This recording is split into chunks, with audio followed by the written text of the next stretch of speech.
woman is about fashion. She likes flowers. That's all she wears. Shower curtain dress filled with flowers. One on each toe, one on her surprise head. Who wants to play cards? No more lace bras and panties. Underpants. Industrial strength. Cotton. Get the job done. Keep everything in place where it used to be. Underpants. That she hand washes in the sink. Yeah, when you're brushing your teeth and have to spit in the toilet. If you're not aggravated, you married the right lady. And this isn't a sad story. This is the story. If everything goes right, this is the happy ending you get.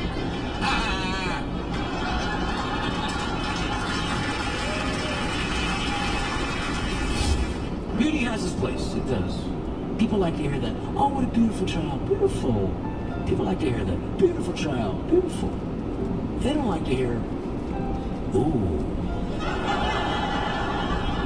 What happened? Was there a fire? Are you going to keep it? You should keep it. Keep it for a little while. Keep it for a little while. And a guy jumps in that relationship. Now here's an interesting thing about guys, is that guys work proportionally in the relationship depending on how attractive they are to you. For instance, if a guy's with a woman that he feels is about the same level of attractiveness as he is, he'll have a certain amount of devotion, certain amount of time, effort, care in the relationship, you know. However, weird thing is, if a guy is with a woman that he knows is way out of his league, he will work harder. Let's say a guy's going out with a Victoria's Secret model. The guy's like, what's that, honey? What? What? Tell me. You can't find your car keys? Let's just go buy another car. Yeah, I'll fill out all that shit. Yeah, you go get your nails done. Get a massage. No, seriously. I'll get a second job to pay for it. No.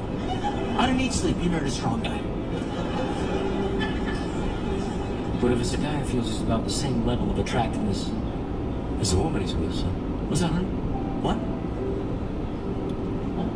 You can't find your car keys? Well, looks like you're gonna have to walk, bitch. I mean, I am helping you. Maybe on your walk home you figured out where you left your goddamn car keys. I'm in work right now. But if it's a Victoria's Secret model, what's that, honey? What? Tell me. You left the kids at the mall? We can have more kids! Sure we can! It'll be fun! What if the guy feels about the same level of attractiveness as the woman he's with?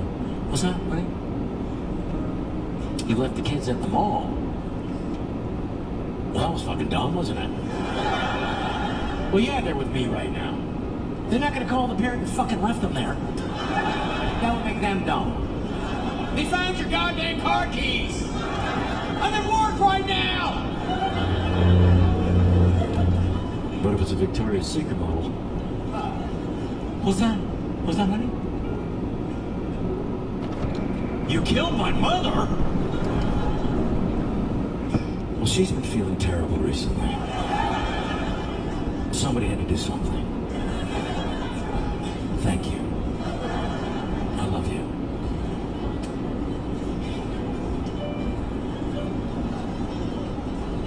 What if the guy feels about the same level of attractiveness as his wife?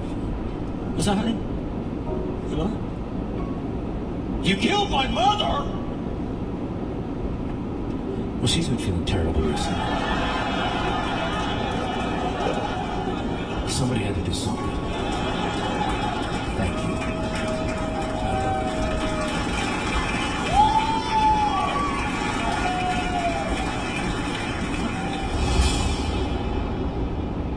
I think we need to do something, man. It's really odd. What I'm like, I'm sort of very aware. I think we all are. We're very aware of how troubled we are at the minute. We're all a bit frazzled. We're all a bit mad, aren't we? Do you know what I mean?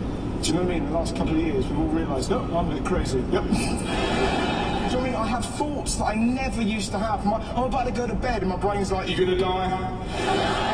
Dead in a ditch. Sometimes my brain will suggest that I do a thing that I would never do. What if you put your mum's head in a microwave? What if an eagle stole your dog? Fuck off! That's why I've started vaping cannabis. That's my way of dealing with it. I know it's not the best way, you know, and it might send me madder, but it's nice, isn't it, cannabis? Because it lets you put your brain away. It's not too much for me, I just need to drift. I love it. It's the only drug as well that makes you giggle and paranoid, which is a brilliant combo. Who's laughing? I got stoned with my brother, it was amazing. We were watching Star Wars, he was like, this is shit. Why is it when they get their lightsabers out, you never see any moths?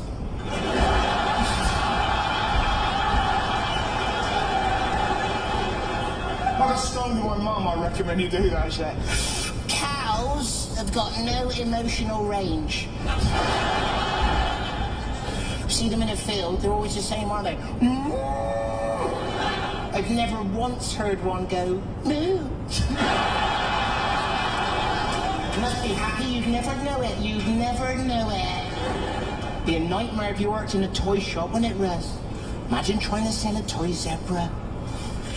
You'd never find the barcode.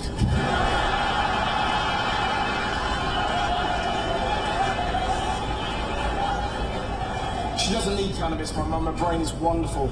We went to a restaurant the other day where you eat in the dark. It's in London, right? And my mum went, I don't know, Russ, what if I forget where my mouth is?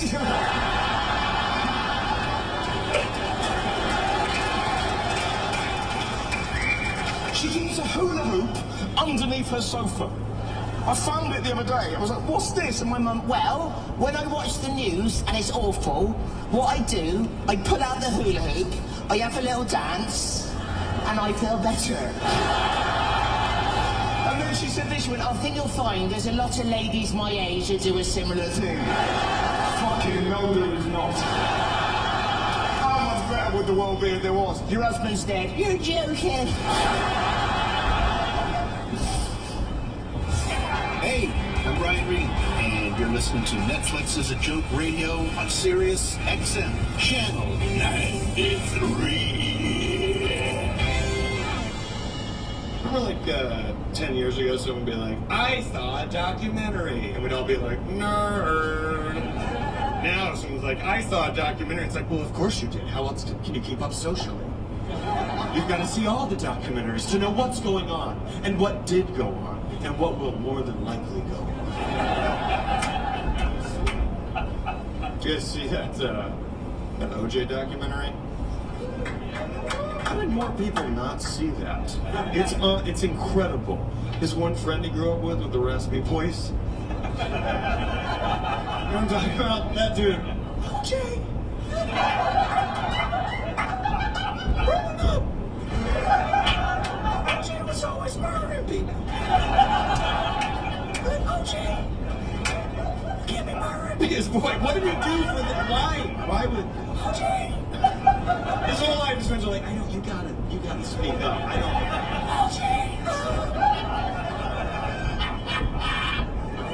I don't think OJ killed Nicole. I think he killed Ron Goldman. And then Nicole accidentally killed herself. Like he has the shittiest theories. I think Nicole and Ron killed OJ.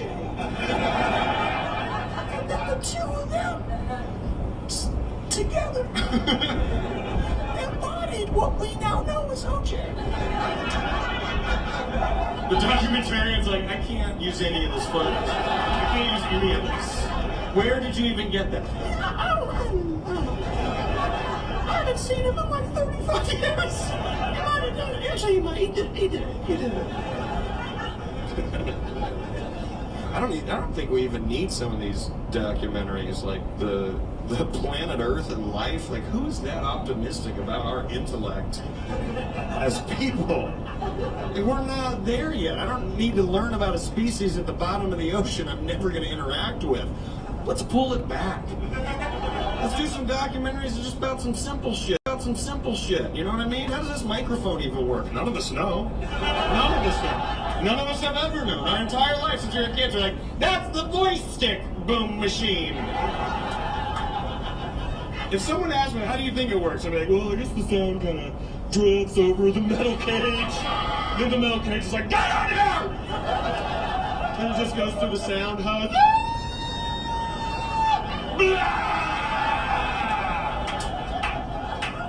That's my best guess.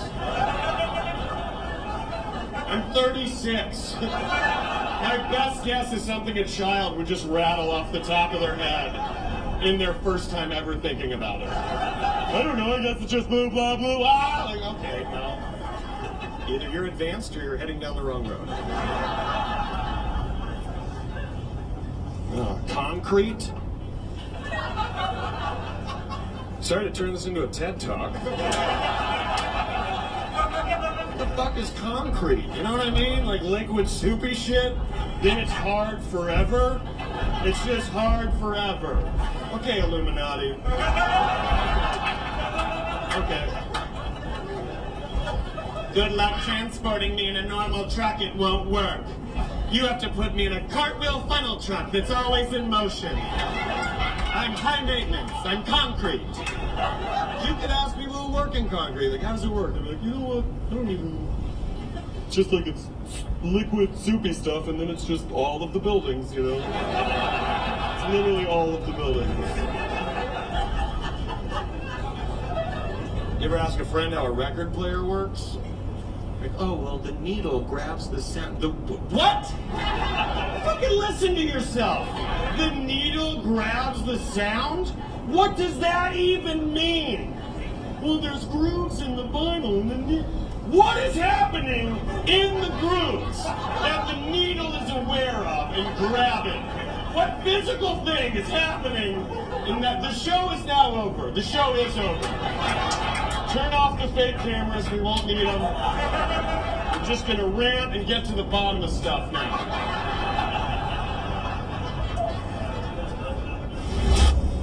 Ladies and gentlemen, please give a warm welcome to Brett Morin.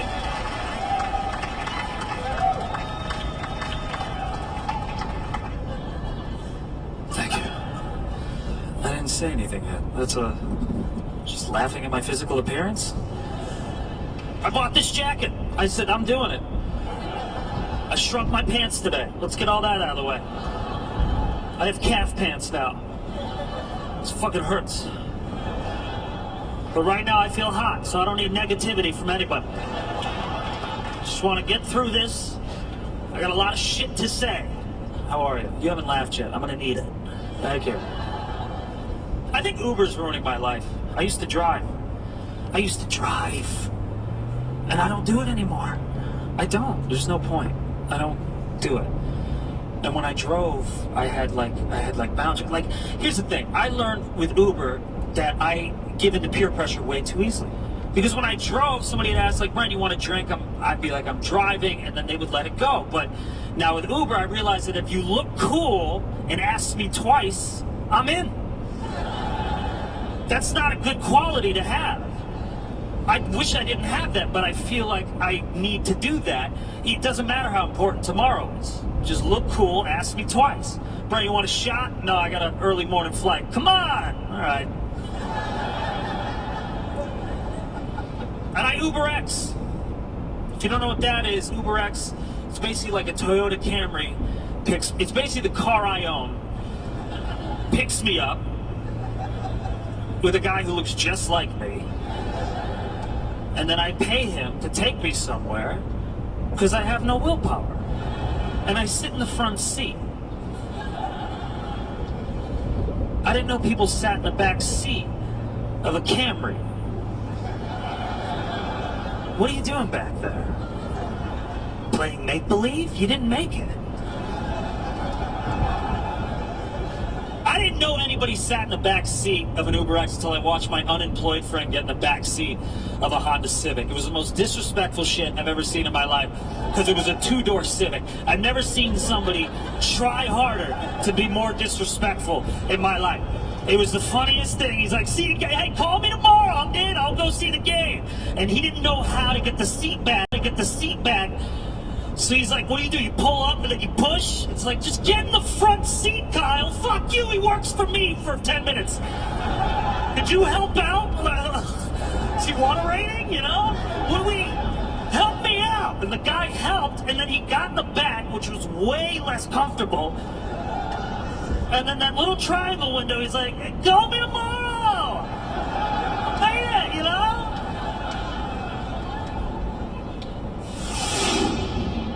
But the gun laws, that shit don't affect us. The gun laws is about other shit. You want to change the gun laws? Change the gun laws for the motherfuckers that's really fucking people up with guns. I mean fucking people up. Mass murderers, terrorist type shit. Look at a crazy motherfucker and know when he crazy. See, we can't do that because we don't want to be profiled. Black people hate being profiled, and we profile, but we don't want to be profiled. We think everything because we black. You get pulled over, you pull me over because I'm black. Nothing to do with the gun and cocaine on your seat? With a baby dancing in the back, baby dancing on the seat. My daddy had cocaine and a gun on the seat, my daddy. Or racism, we like, oh, everything racist, everything ISIS. No, motherfuckers just crazy. I don't give a damn about racism, motherfucker. Racism don't affect me personally. People keep saying racism back. Like racism left. Like racism was a person chilling at home like, wait a minute, they getting along? Racism, when you come back, just know I'm back. Shit about to change again. No, we've been racist, everybody racist. Some of y'all black people, motherfuckers, be racist, quit playing. Some of them, nigga, got old ass 80, 90-year-old grandparents, racist as fuck. Get this white bitch out of my house. Granddaddy, don't act like that. You know that's my wife. Don't do that. You get that white bitch out of here. You know I'm playing the lottery this week. You get her out of here. Fucking up my luck. Get the bitch out of here right now.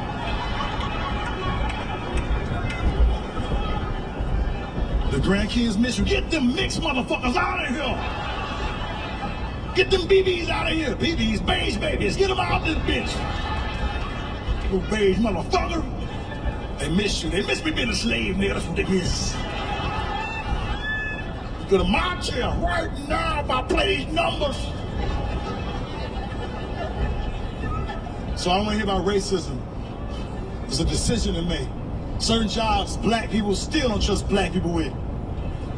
Obama had the best job in the world, who we didn't think could even exist.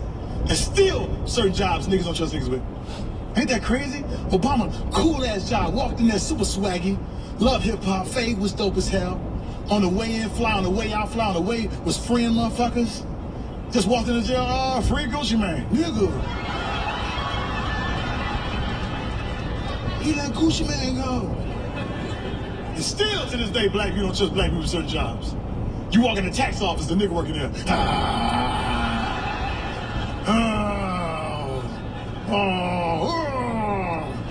I'm gonna go to the car, man. Do the math or something. I'll be right back. Pull up to the club, it's a black valet driver. I'm gonna park it myself, Leroy. Leroy. My name ain't no goddamn Leroy. Look like a Leroy. Black people don't trust black people that look like a black person they didn't trust. Want me to say it again slow for y'all? Did y'all get it? Niggas don't trust a nigga that look like a nigga they didn't trust. Oh, you look like my cousin. That nigga Robbie be stealing. It's in your face. I'm sorry. Nothing against you. Nope. This is Netflix is a Joke Radio on Sirius XM. People always ask me, like, how'd you learn how to do that accent? Who taught you how to do that, right? Well, I grew up in a place called San Jose, California. It's the Bay Area's Westminster, okay? So I grew up eating pho. Do you guys eat pho? Right? So I grew up eating pho, and I would put all kind of chili sauce in my pho. Because I'm Mexican. So I put all kind of chili sauce in my pho, and the lady that worked there, she would get mad at me because she thought I was just playing around and wasting all her sauce. So she would yell at me. She'd be like, don't put too much the sauce.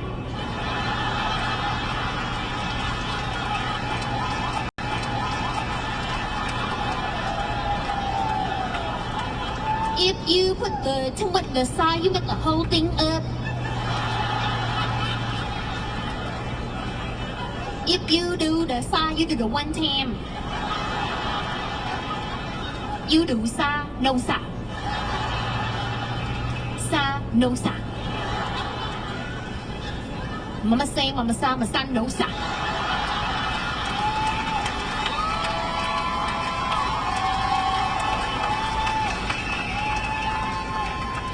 If you met the whole thing up, you don't get to take back.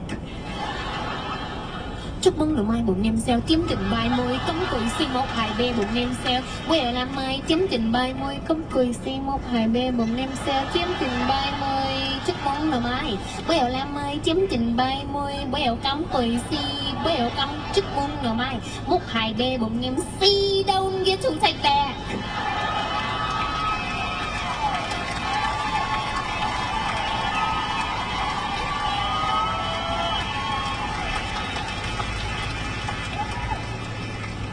And when that joke first came out, a lot of people loved it, right? But some people hated it. And I started getting hate mail from people. Yeah, like I would get a letter, and you could tell it was written by a Vietnamese person. Cause like I would read a letter and be like, if I see you in the street, you don't want that to happen.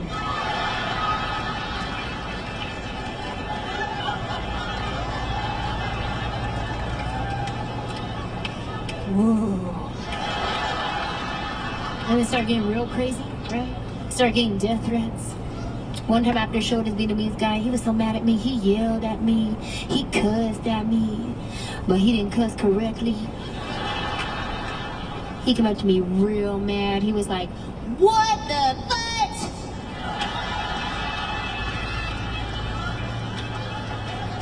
Real mad, F-U-T.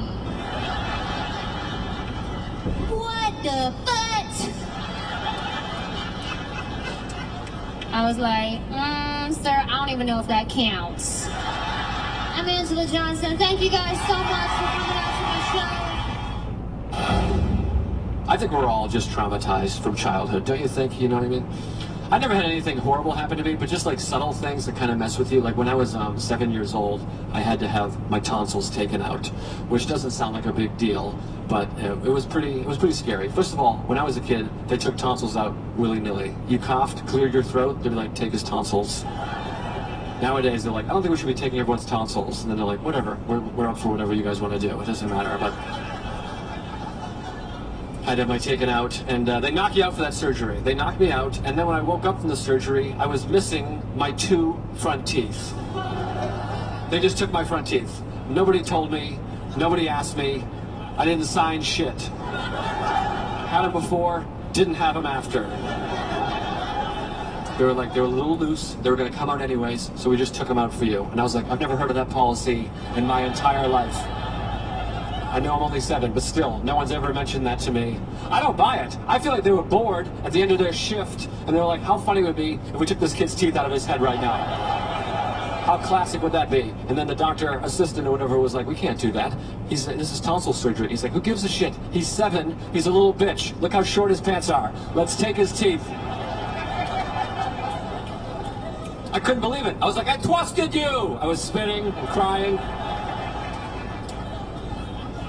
My mother's like, you're gonna get a visit from the tooth fairy. I was like, how about a visit from a lawyer? How about that? I wanna own this hospital. You can't just steal a child's teeth. I was traumatized for years. And then years later, I had appendicitis, which I don't know if you guys have had. It's very unpleasant. If you haven't had it yet, there's a way to figure out if you have appendicitis. First of all, it'll hurt in your upper vagina area. But that could be anything. Don't worry about it. Here's the test. You gotta push in, it'll hurt, and then when you release, it hurts twice as much. That's true, you can Google it. It's called rebound tenderness. So I did it, it hurt twice as much. So I went to the hospital, and I talked to the nurse. It was a guy. I said, sir, I have appendicitis. I did the finger push test. And then he pushed in on my appendix. And I was like, what are you doing? And he was like, I'm testing you for appendicitis. And I was like, you should test your hearing. Because I just told you I administered this test already. You don't need special male nurse fingers for this. I got this. I have it. And then he let go, and I was like, ow! And he was like, that's appendicitis. And I was like, if you remember, I just told you that 1 moment ago. And he was like, you need surgery. And I was like, I know that. That's what I'm doing here at the surgery store. That's why I limped on down to the surgery establishment. And then I waited for the surgeon to come out for a few hours, and then eventually she came. She was really nice at first. She was like, do you have any questions about the surgery? And I was like, as a matter of fact, I do. Will you be removing any of my teeth during the surgery? And she was like, why would we remove your teeth? I was like, yeah, why would you remove my teeth? That's what I'm asking you, lady. She said, no, we're not going to remove your teeth. And then this bitch, she pushed in on my appendix. I was like, are you going to hold that in until I'm unconscious? And she was like, no. And then she let go, and I was like, ow! She was like, that's appendicitis, all right. And I was like, yeah, I'm on the operating table. I don't know why we're still testing this. Then I woke up, and of course I checked for all my teeth. Successful surgery. I had all of them. They didn't take a one. But then I went to the bathroom to urinate and discovered that they shaved my pubic hair. They just always take a little extra. I'm like, is this a hospital or a frat house? I checked in the mirror to make sure they didn't draw any dicks on my face while I was sleeping. I think that's why I took my teeth when I was 7. I had no pubic hair to offer them at that point. They're like, this kid's clean as a whistle. He must have shaved before he got here. Take his teeth as a penalty. At least with teeth, you get a few bucks back. There's a tooth fairy. There's no pubic hair fairy. Maybe on Craigslist or some shit, but not at my house. You guys were great. Thank you guys very much. My name is Joe List. Thanks a lot. Thank you for having me. Appreciate it.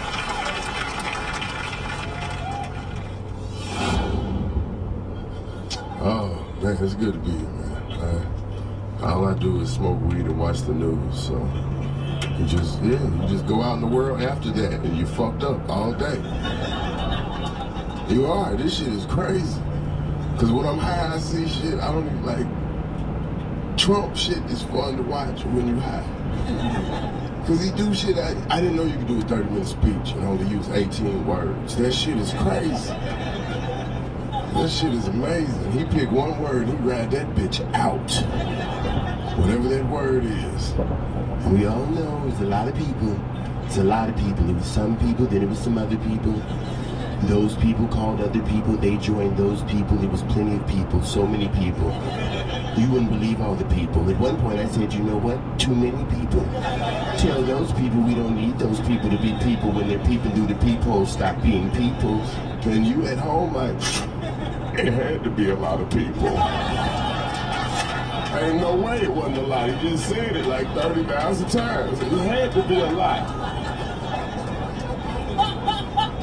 Start falling for it. That's what I do, man. Smoke weed, watch the news, that shit. I don't know. I don't know who gonna beat. I don't know how the election gonna go. I think he probably gonna get it again. Who gonna beat him? Because we trying to hold people to standards. You want people to be decent and shit. He's got to be a good person. He's not. You got to get the most ratchet, crazy motherfucker you can find. Whatever he said, you just got to one-up him. If he said grandmother pussy, you be like the asshole too. I grab balls. I don't give a fuck. Whoa, this dude is crazy. He's all-inclusive. Turn him up. That's what it's come to. You got to be sensational. This is Rory Scovel, and you're listening to Netflix is a Joke Radio on Sirius XM Channel 93. Everybody, get loud for Nikki Glaser!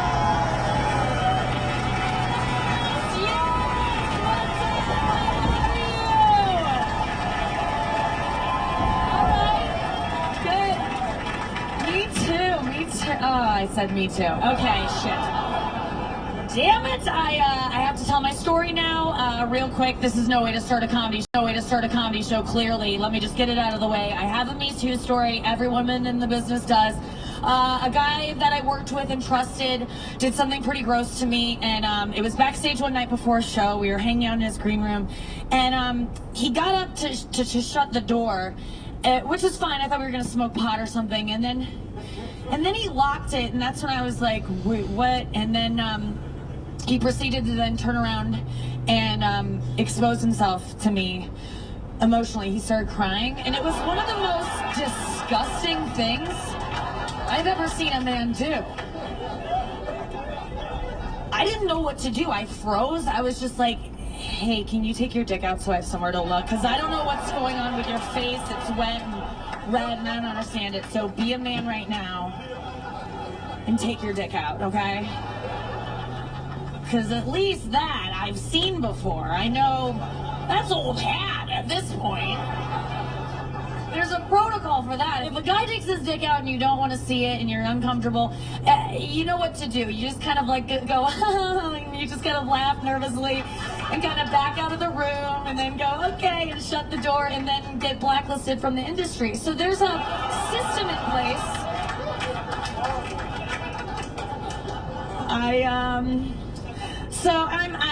I do actually have a story about someone, and I would love, when everyone was coming out with their stories, I was like, I want to tell it so bad, but I can't because I asked around, and he like only did it to me because I'm like so pretty. I guess that's why.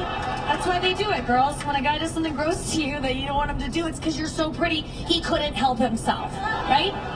So when you go talking about it and telling people, it's like you're kind of bragging. Like, take it to the grave. We get it. You know you're pretty. So it's true. When you're one woman with one story against one man, you really have nothing. You're what the legal system calls, and I think it's Latin, but it's a lying whore, I think is what it is. And so, yeah, until I find at least 6 other women with the same exact story against him, keep enjoying his podcast. Yeah, you love it. They all have one. It doesn't whittle it down, not even in the slightest. And so,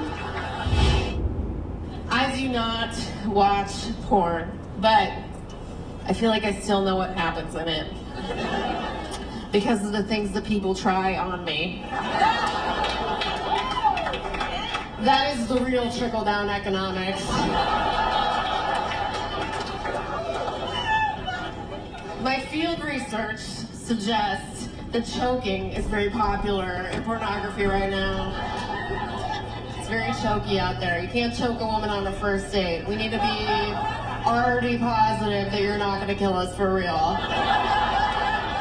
I also feel like it's weird when it's like coming from a genuine place, you know? Like, I don't want to be choked from the heart.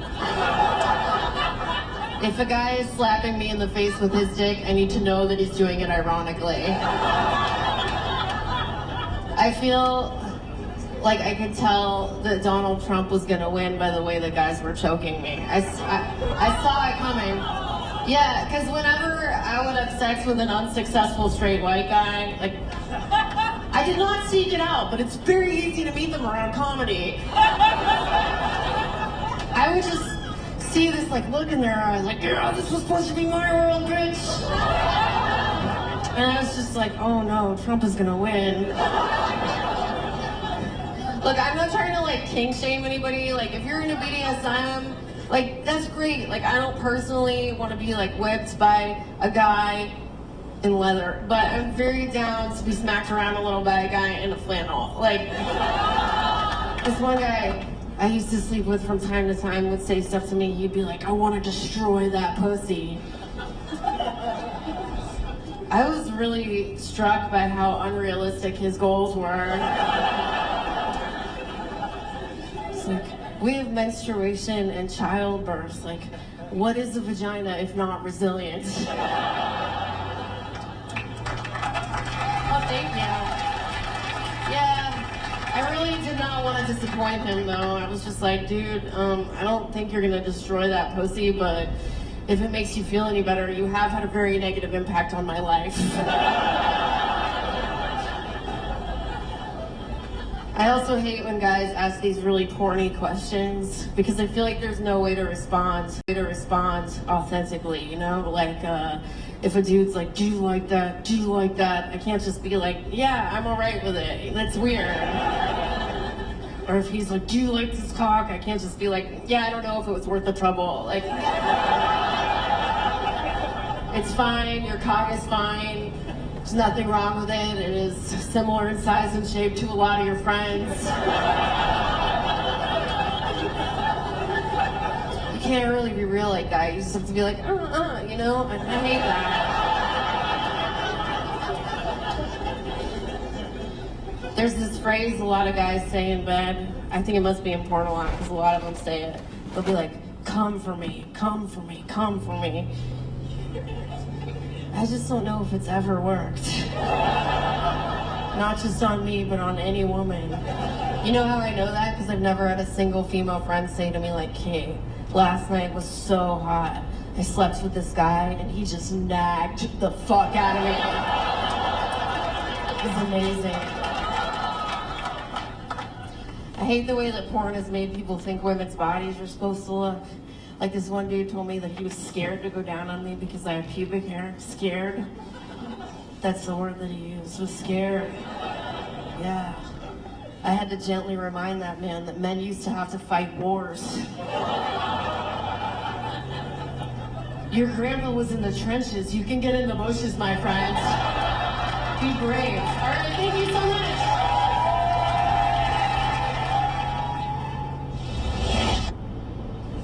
Never drop my phone in the toilet, that's a good thing. Someone tells me they dropped their phone in the toilet, their next sentence has to be, so of course I left it in the toilet. Because it wouldn't even occur to me to reach into a toilet to avoid buying a new phone. Some people say, but I put in a bowl of dry rice after. Oh, the way a surgeon preps his scalpels.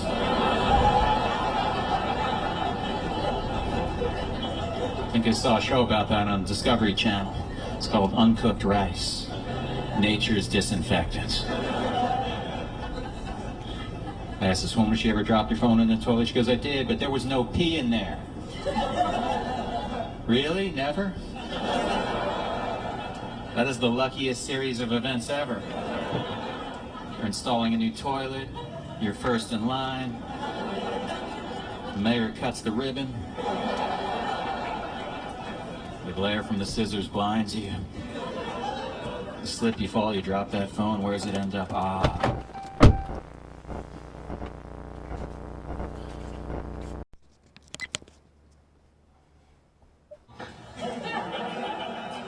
What came up? An app called Huge Clock.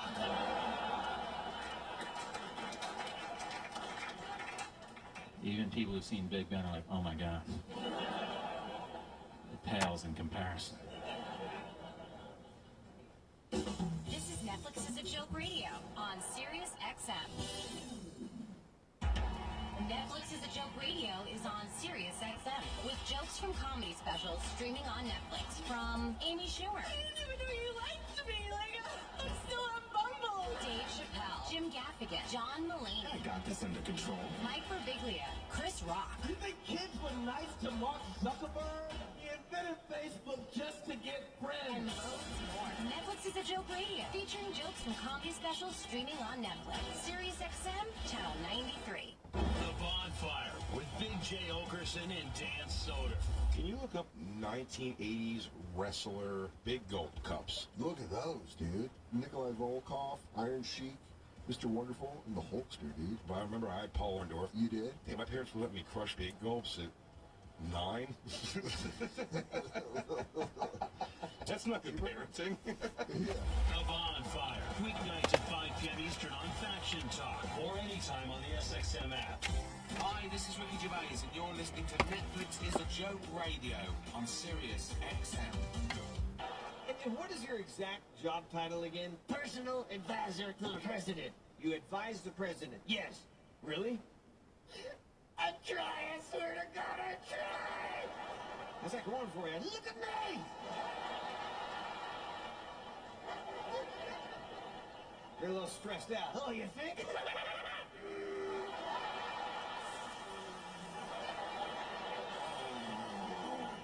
It's not lit. No, but I am. Oh. So Larry, how do you deal with the stress of this job? Cigarettes? That's not good. No, not these. What, Trump overheard me say, let's go smoke some camels. Yeah? Next thing I know, we're bombing Syria.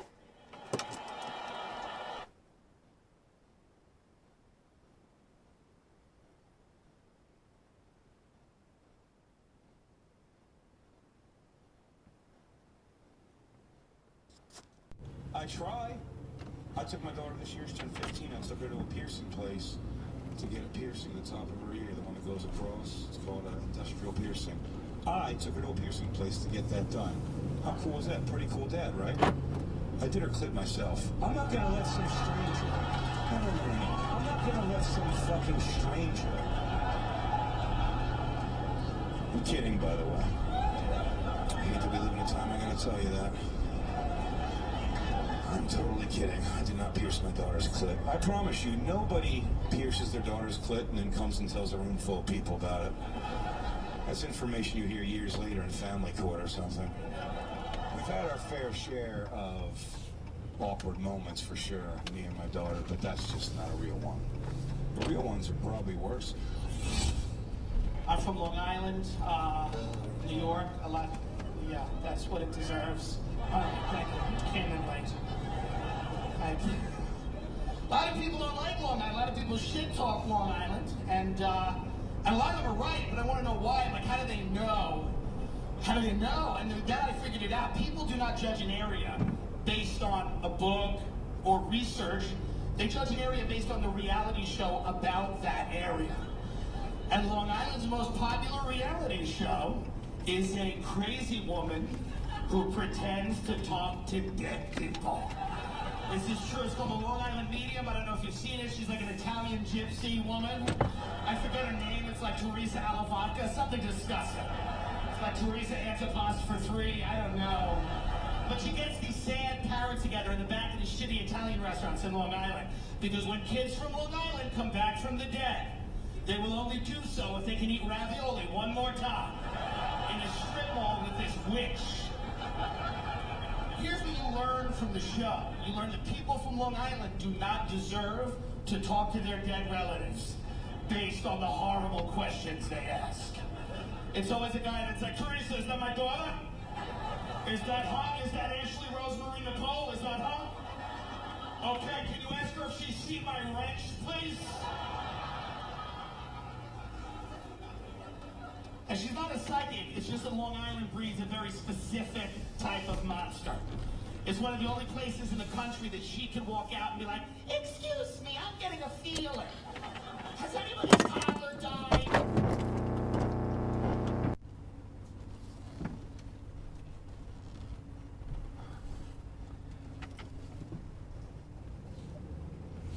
Sunshine.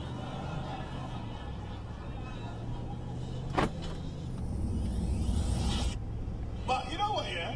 With my dad, I always have to praise my dad because you see my dad, like, my dad was very much like, so when I was in school, right, when I was in school, I was dyslexic, right? Wow, look how quiet it got, oh my gosh.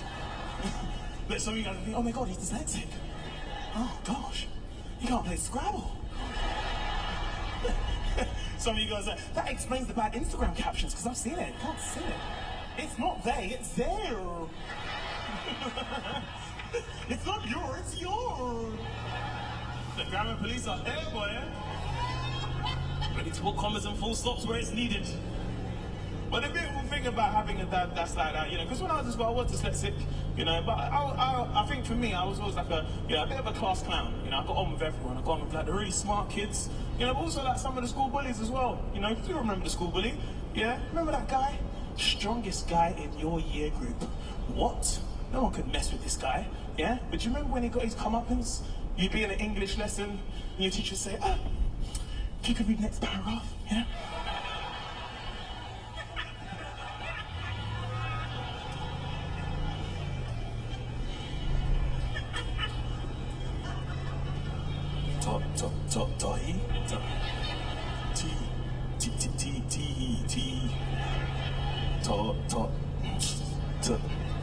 Hey, shut up, bro. Bang you in your face, bro. Are you mad, bro? Are you mad, bro? Do you remember someone in your class just had enough? Do you remember they just had enough? They just wanted to learn. Remember that one kid? He just had enough. He's like, bruh, the word is the, not PE, bruh. This guy can now not believe someone else had the courage to disrespect him. He can't believe it. He even announced when he's getting mad. No, I'm not gonna lie, I'm getting mad now, you know. I'm getting mad, bro. I'm getting mad, bro. Stop banging everyone in their face, bro. I'm getting mad, bro. Are you mad, bro? Fam, I'll kill everyone in this school tonight, bro. You're gonna kill everyone in the school, even the caretaker. What did he do? He didn't do anything, bro. No, I'm getting mad, bro. What do you mean, bro? I'll bang you in your face. Then, there was always a girl in everyone's class. She wasn't scared of no one, yeah? She had older brothers as well. Man like younger GBH. She wasn't scared of no one, yeah? She'd just say it to her, she'd be like, but what are you crying for, though? You big baby. This guy cannot believe two people has just disrespected him. He can't believe it. And you know he's gonna get mad. Remember when he flipped a table? What? That's it, you're like, oh shit, oh shit. It's gonna kick off, he's flipping the table. No, I'm getting mad, bro, I'm getting mad, bro. People are trying to calm him down. Bro, why are you getting so vexed? No, bro, I'm getting mad, bro, shut up, bro. Bro, relax, man, calm down. Now, there's always kids, right, with things like behavioural problems. That's not funny. But this particular little kid was just a little shit. That's all he was, yeah? Getting mad for no reason. No, I'm getting vexed. But why are you getting so mad? No, I'm getting mad. But why are you getting so mad? Because my auntie died 7 years ago. I'm still mad about that, bro. What do you mean, my favourite auntie, bro? Are you alright, cuz? Patrice, are you mad, cuz?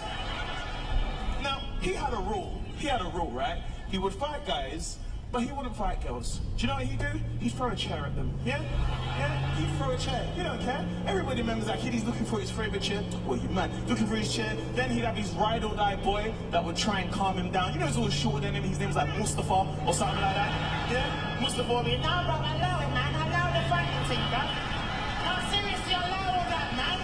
Mustafa's so small, he's like, oh, no, allow it, man. Listen to me, bro. Now you need to listen to what I'm saying, bro. Now, because you're going to get detentions, bro. Oh, man. People are laughing. Why you not laughing at my guy? Don't laugh at my guy, you know. No, don't laugh. Bro, relax, calm down, bro. Little smart Peter, who doesn't ever get involved in the banter. He's all... Hey, Peter, why are you laughing at my guy? I'm stabbing out to protect. Don't laugh at my guy, you know. He's getting mad. He finds his favourite chair. He's just about to throw the chair at her butt. Do you know the person that will come and save the day? Yeah? Sometimes in his lesson he'd sit with his helper. Yeah? Her name was Pippa. Yeah? She was like this big. She put her life on the line for danger. She put her life on the line. She'd be running. She'd be like, no, no, no. No. No. No. Put the chair down. No, put it down. Come on, hold my hand. Hold my hand. Come on, it's okay, it's alright. Come on, you can come in my office. Come on. You can go on the computer. Come on, you like the computer? You can go and paint. Do you like paint? What? Do you remember how sick paint was? Oh my gosh. Man is doing a green spray can. Are you alright, cuz?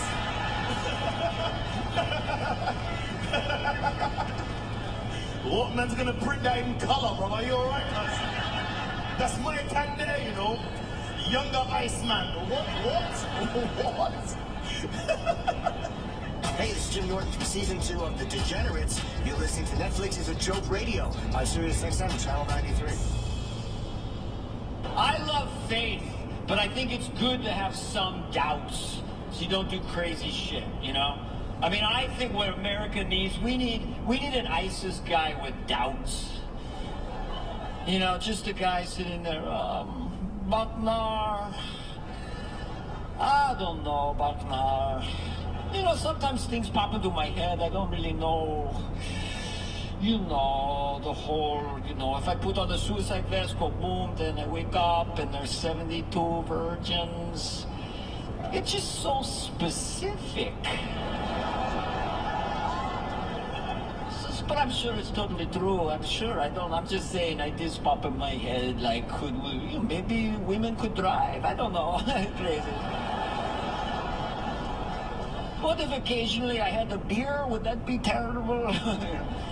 I mean, sometimes I think these things I don't know about now, you know. Like the woman, I mean, I love the way we dress. We cover them, the little eyes and everything. But maybe they could wear a nice pair of Levi's and a little halter top from the Gap or something. I mean, do we really have to kill the non-believers? Couldn't we really just get them in a headlock and go, you better go to the Papa? There's so much darkness in the world. I think we're being hypnotized into darkness with these machines, you know? I mean, my parents would get the darkest news, but they were getting in the 1930s and 1940s. They would hear newsreels, and they were playful and kind of fun, no matter how dark it was. You'd be watching a movie, and before the movie they'd come on, they'd be like, "News out of 1945 in the Pacific Theater, ladies and gentlemen, as the Empire of Japan has officially refused to surrender. America says no go, Tokyo. Say hello to Fat Man and Little Boy. 20,000 tons of TNT. Sayonara."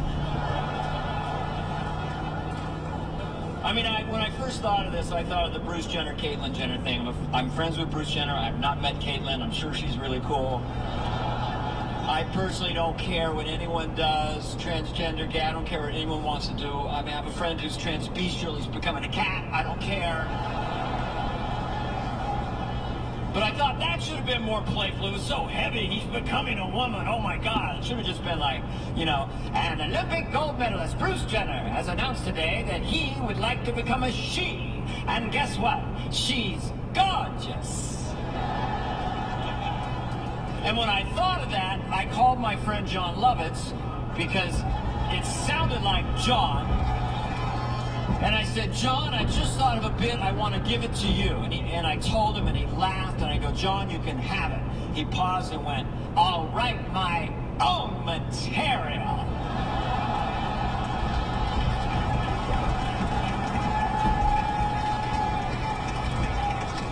But there's really only two kinds of people in the world. There's the decent and the indecent. I do think that order matters, and I think that Cosby's mistake...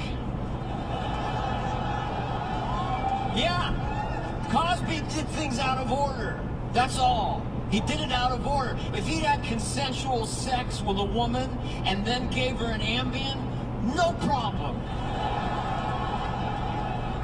If he gets off and tries it again, it'll never work. Everybody knows. But if he's 90 demented, he'll still try. So I got to put the pill in the bed and I touch the dinner. No, Bill, nothing's gonna happen. But I take the pill, I put it in the bed, and I touch the dinner. Not gonna happen, Bill. I'm sorry, Mr. Cosby. No. Put it in the bed, and touch the dinner. By the way, I've never wanted to have a kid for 7 specific reasons. Number one, I've never felt like there should be more of me in the world. And don't get me wrong, I think one is funny. You know, one, aha, good one. You know what I mean? Like, let's get tickets. But I believe in survival of the fittest, and this is not the fittest. Like, I have the body of someone who's just about to start P90X, and then doesn't. And I have a long medical history. I had a malignant tumor in my bladder when I was 19. I was very lucky. They took it out. It hasn't come back, but every year I go for what's called a cystoscopy, where they take a rod about this long with the width of a Twizzler and a camera on the end, and they stick it through your urethra. Look at that. Oh, no! While you're awake. I should say while other people are awake. I get knocked out for it, but I didn't the first time. When I was 20, my urologist, Dr. Kaplan, stuck me in the chair with the leg stirrups, and he put on a local anesthetic and some jelly, which was quite cold. And the moment he made contact, I go, "Ah!" And he said, "Relax your butt." And I said, "You relax your butt." By the way, if you ever find yourself in a situation where you need to convince someone to relax their butt, one thing I would suggest not saying.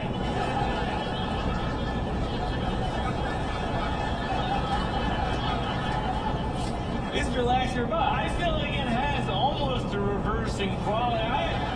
Look, if that's your end game, maybe throw a curveball, like, relax your ears. You'd be like, oh, my butt feels pretty loose, and then it just slides right in there, which is all to say, I get knocked down for this every year. Last year was particularly eventful because I went for my physical, and I was nearing 40, so they asked to do the prostate exam, which you probably know is a finger in the butt and one in your mouth if you're close with the physician. And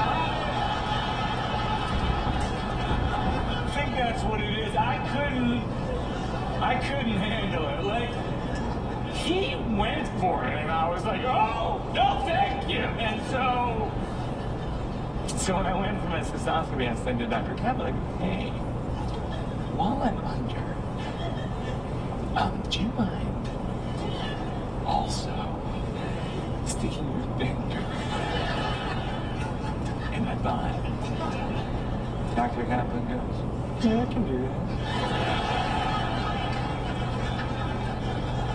And I thought, like, I might be a medical genius. Like, I never went to school for this. I barely finished our bodies ourselves, and I just invented the urology twofer, which, if it catches on, should be renamed the Berbiglia bonus. And so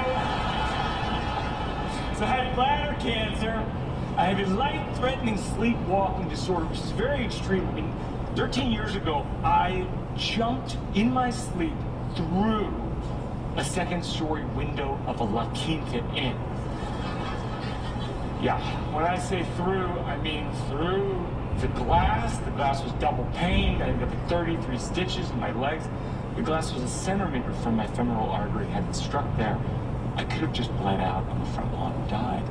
I was diagnosed with a very rare thing. It's called REM behavior disorder. So when I go to bed at night, I take medication and I sleep in a sleeping bag up to my neck.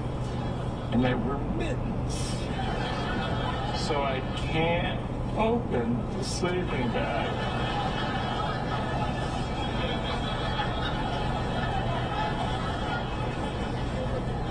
And that's my life. Yeah, there are details in my life that are both setups and punchlines, and I make a lot of jokes about it, but it's a very serious thing. There are people who have what I have, who rare and has been known to physically harm the person they're in bed with while remaining asleep. There was a news story a few months ago which people were tweeting at me, which, by the way, don't do that, where a guy goes camping with his wife, he has a dream, there's a wild animal, tent, and he's punching and kicking, and he wakes up, it's not an animal, it's his wife. And she's dead. So I don't think that's a great quality in a dad. So I have bladder cancer. I have a life-threatening sleepwalking disorder. My health is not trending upward. Last year I went for my physical. My doctor took blood and he called me and said, you have Lyme disease and diabetes. I was like, one at a time, everybody's gonna get a chance. It was like going to a parent-teacher conference and they're like, your son's getting B's and he's been molested by the gym teacher. We're gonna need separate meetings.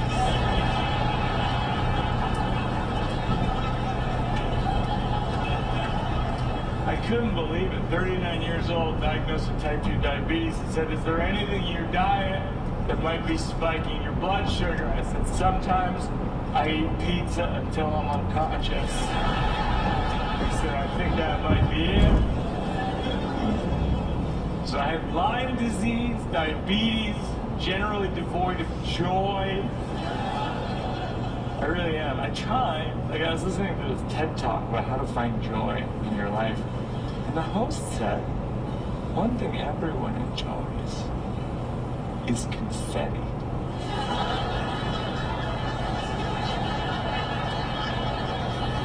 I thought, oh no, I hate confetti. To me, confetti is just garbage that we throw into the air. It's like cancer, life-threatening sleep disorder, Lyme disease, diabetes. I dislike joy. Not exactly handing off A+ genes here. And I could handle bullying. I mean, I was the only child in the world who believed my mother when she said, "They're just jealous, Catherine." I was like, girl, I know.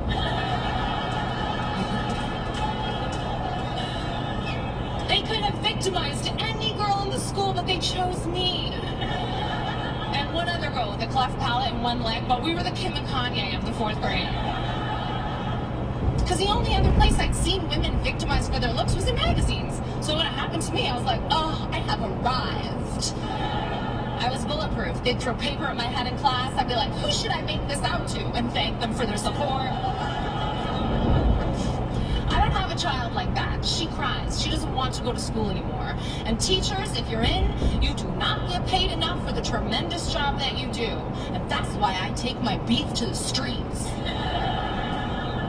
I went straight to Jane. I said, Jane, the girls are not getting along. Violet's very upset. I would appreciate it if you could have some meaningful conversations about empathy in your home.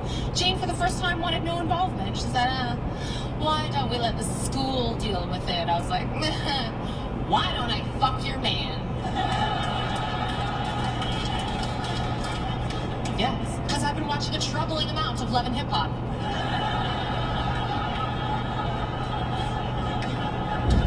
And I will break up a family on a Tuesday afternoon. Of course they will. What kind of mother are you if you're not prepared to weaponize your pussy against the enemies of your children? We got a lot of good moms in tonight. I will hate fuck the absolute shit out of Brian. I will let him keep the helmet on. He'll need it. How about that? I don't want to do it. I really don't. That's why I think the best thing to do would just be to gently threaten the child. Just like, good morning, Hannah. Are you going to be nice today? I hope so. Hey, how'd you like to spend every other weekend on the highway, huh? You're about to have 2 Christmases, bitch.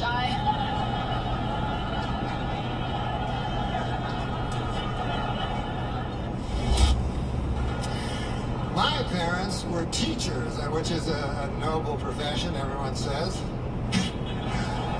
They're fine people, but you know what's weird? They all say teachers are the real heroes. My folks, not heroic at all. And as a matter of fact, I have never met a teacher that showed any heroism.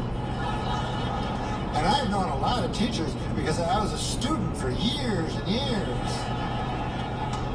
And never once did I go, hey, Barney, man, I was just looking at old man Abernathy, you know, the way he's erasing that chalk on the chalkboard, where he put the chalk earlier. And I was thinking, he cuts a heroic figure, doesn't he? No, me neither. No, me neither. I didn't think that either. I just heard that somewhere. And it's not that hard a job when you think about it. Like, it's pretty good. If you have a job where you go to work, like grade 3, you go to work, and you're 50 times bigger than everybody else that you work with, that's a pretty good job. Plus, they do all the work. You do nothing. That's... How about the students? How about giving some of them the heroism? You know, the 5-year-olds that are working for free. And what do you need, really, to be a teacher anyway? What's the, you know, qualifications? Let's say you're teaching a 3rd grade. What do you need? A 4th grade education. Really, anything above that, you're overqualified, really, you know? I don't like school.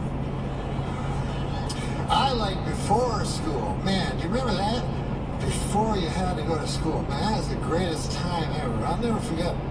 Those were my finest days, man. I loved them so much. I remember, like, I'd go over to Sean Kay's house, and I'd have a stick, and that'd be the whole day. I'd go, Sean, I got a stick. He'd go, God damn, we'd go play. It was so much fun. And then one day, suddenly I'm in school. They're dragging me in. I remember there were tears, and I'm like, what the fuck? And there were these windows, and you'd look out the window, and sometimes you'd see the stick, And you go, God damn, do these people's cruelty know no offense?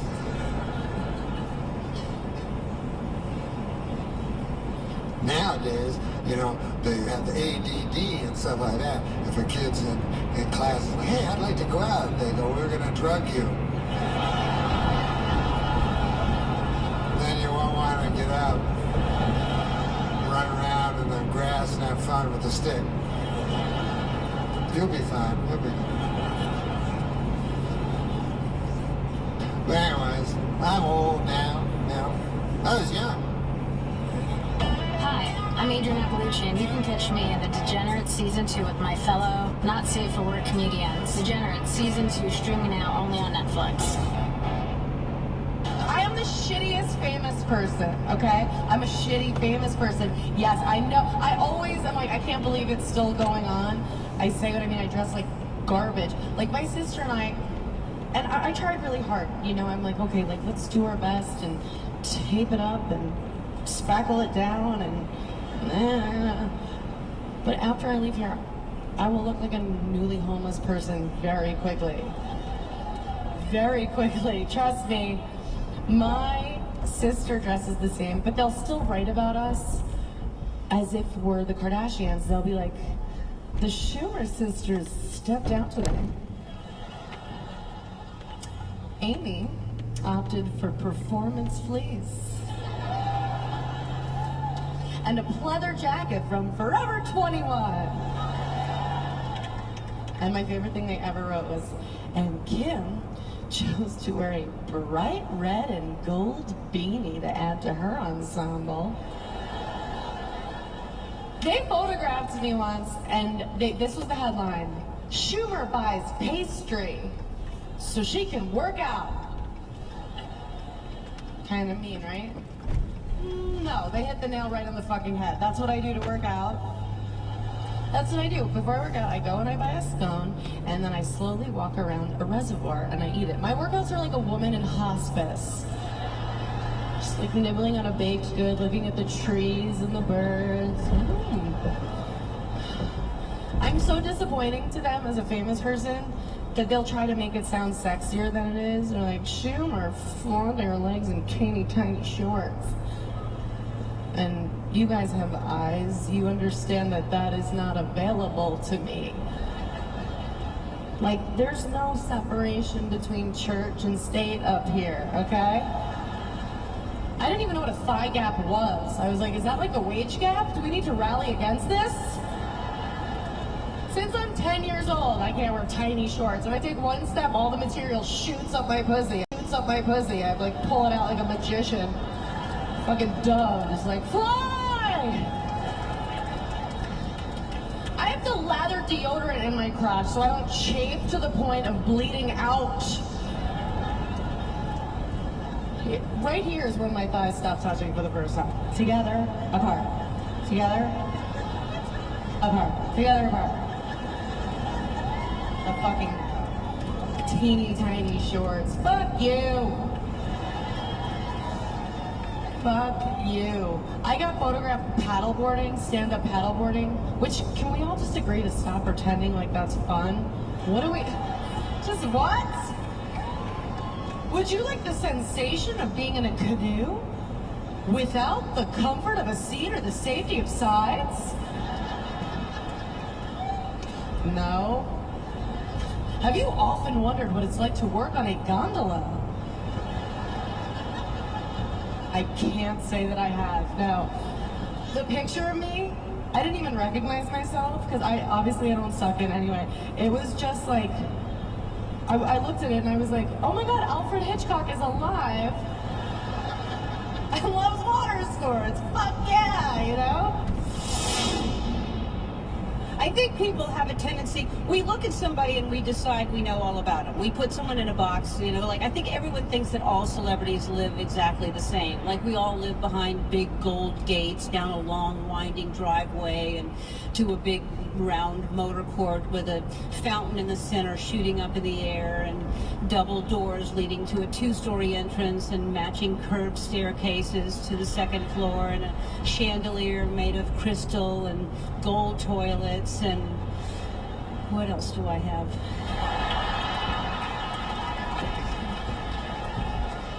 Toilets. We do. We have a tendency to stereotype people. This is a true story. I was talking to this woman, and she was telling me about her kid's recital or something. You know how people are. And I said, I got to get going. I got to get home to feed my cats. And she said, oh, how many cats do you have? And I said, 3. And she goes, oh, you are a lesbian.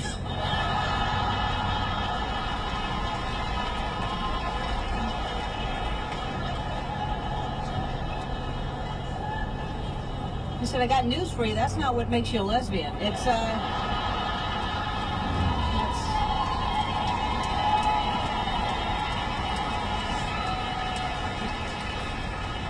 It's other stuff.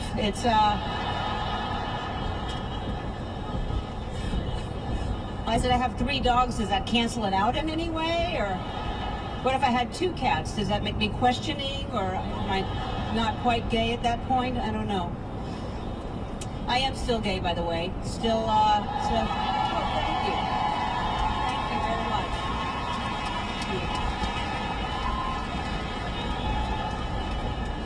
Yes, I'm enjoying it. It's really working out for me now. It's, in the beginning, not so much, but now, yeah, it was tough in the beginning. For 5 minutes, it was really celebrated, and then everyone changed their minds. But I really, for a few minutes there, it really seemed like it was going well, and I thought everyone in Hollywood that's closeted is going to come out after me. I pictured like a stampede of wild elephants, like every closeted actor and actress in Hollywood. But instead, they were like little meerkats coming out of their little meerkat closets. Just, how's this going to go? She going to be okay? Before I make a decision, I want to see how this is. Nope, not going well. I'm going down, back in, stay there for a little while.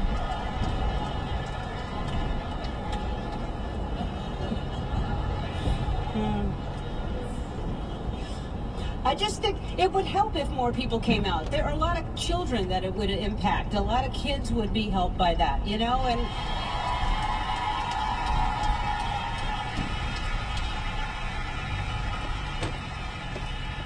it's not just actors and actresses. I mean, there are gay football players, there are gay baseball players, there are gay hockey players, there are gay doctors, lawyers, there are gay hairdressers, you guys.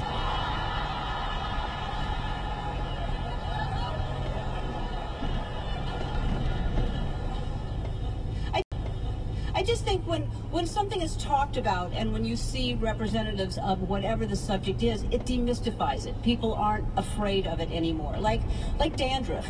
I mean, people weren't talking about dandruff. Everybody was all nervous about dandruff. And then Sofia Vergara does this Head and Shoulders commercial. Her son has dandruff. He's a handsome boy. We don't care. He's got dandruff. Nobody's worried about talking about dandruff anymore, you know? Jen Aniston has dry eye. We know that now.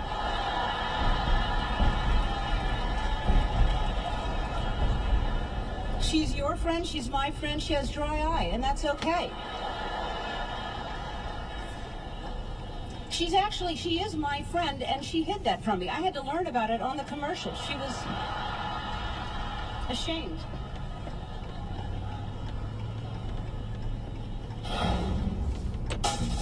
Netflix is a joke radio. All the Netflix stand-up you can handle. Streaming online and on the SiriusXM app. Are you ready? This season, these comics are veterans, they are professionals and tickling the soul, and I want to give them the kind of shine they deserve.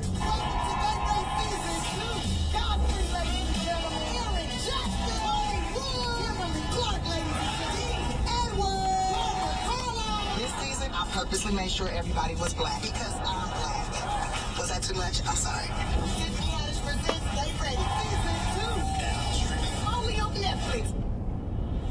And do you know what happens, ladies? When you get drunk, you become so annoying. Do you know this? I don't think you know this. An all-new comedy special from Mo Gilligan. And what do you want to do when you get drunk and annoying and you're reaching for the turn up? What do you want to do? Do you want to keep turning up? No. What you want to do, you want to check in with us. Yeah? In the afternoon, leave me alone. I'm playing Call of Duty. Leave me alone. Yeah? I'm playing Call of Duty in the afternoon. Leave me alone. Because I'll be honest, and I'll tell you this for free, when we're out with the guys, we don't want to check in on you. We don't. We don't. Mo Gilligan, there's Mo to Life. Streaming now. Only on Netflix. Hi everyone, and welcome to 1010 Would Recommend. It's me, your girl Talani. And it's me, Gina. Hello, how are you, my love? I'm good. I feel so fake on this podcast, acting like we don't speak literally every day. We speak every day. I know exactly how she is. But we were talking about small talk. Yeah. Oh. Are you good at small talk? Because I think I'm great at small talk. Do you know what? I would totally agree that you're really good at small talk. And also, I know how to elevate small talk to you telling me about your granddad that died 10 years ago and how sad you are about it. Really? I think I can do it really well. Ooh. I feel like I'm quite good at small talk, but I'm also very good at just like letting silence be there. Okay. Weirdly, because usually I don't like silence, but sometimes I'm like, okay. You don't get on. It's fine. We've got nothing to say. Let's talk when we have to talk. But you are very, very good at small talk. Yeah. Very good at small talk. I try really hard at it. And my favourite thing is watching you when you meet somebody else from Essex. And your accent goes my accent changes. I am such a fake bitch. My God. My accent changes straight up. I'm like, do you know what I mean? I'm not saying anything, right? You're right, babe. You're right, babe. But you do say you're right, babe. But it comes out more. Right, babe. Yeah, it comes out more. But I do love small talk. Why would you talk about small talk? Because you said all the small talk you have is weather talk. That's true. I'm just so... It's not that I'm boring, but I feel like there are certain things that even if you've got all the influences of like where your parents are from, you're going to still be very British about. And for me, it's tea and weather chat. Yeah. Always. The first thing I said when I walked in is, oh, it's a lovely day. It's just so... what else is there to talk about? Like, you've got to talk about the sun. Surely. What do you think is the most British thing about you? The weather talk. I would say it's a lovely day. Yeah. Oh, do I drink tea at Crisis? I do drink tea at Crisis. I love a good bit of tea. Oh my God. And also, like, sometimes I'll just huff. Yeah. Like, Yeah. What I'm huffing at? Yeah. I'm not too sure, but I'll just like huff. Yeah, I also love complaining. I love complaining. I just love complaining. I genuinely love complaining. Sometimes I like want to email complaints.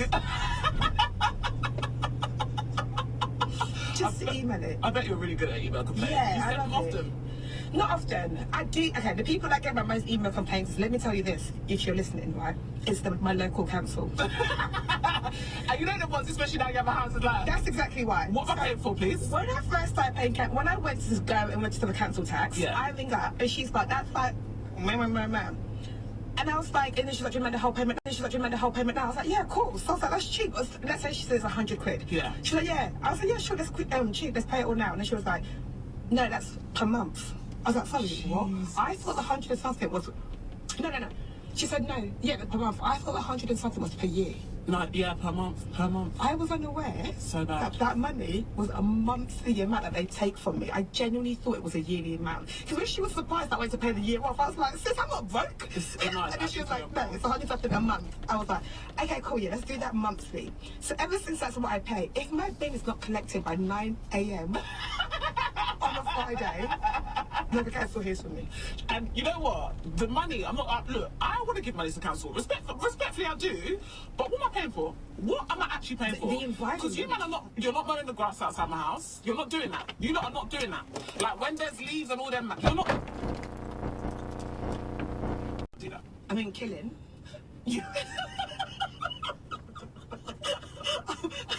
Okay, I might have meant what? Sorry, so that's called the law. It feels really bad.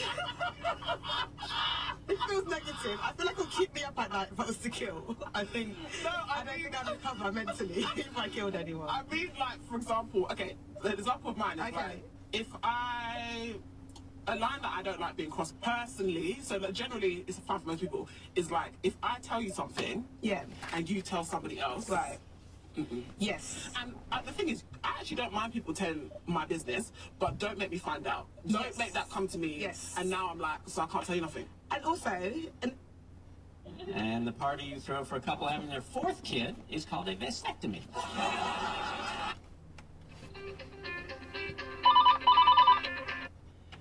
Hello. Hey, I tried to deposit that check there, and they're also saying that this Trees of Righteousness is closed. Yeah, that account is closed, but they can put it on our normal one. Jeez. They won't do it. All right, I'll do it. All right. Ridiculous. How come that one's not closed? Is there not a difference? What do we do? Because I don't use it. The actual money goes into cannons. Oh, okay. Yeah. Well, can you not deposit it? I guess not, because it has to be Trees of Righteousness? No, it don't have to. Jeez. I'll deal with it. All right. Are you in between setup? Yeah, I just pulled out of that driveway there. Headed to your next one. Yep.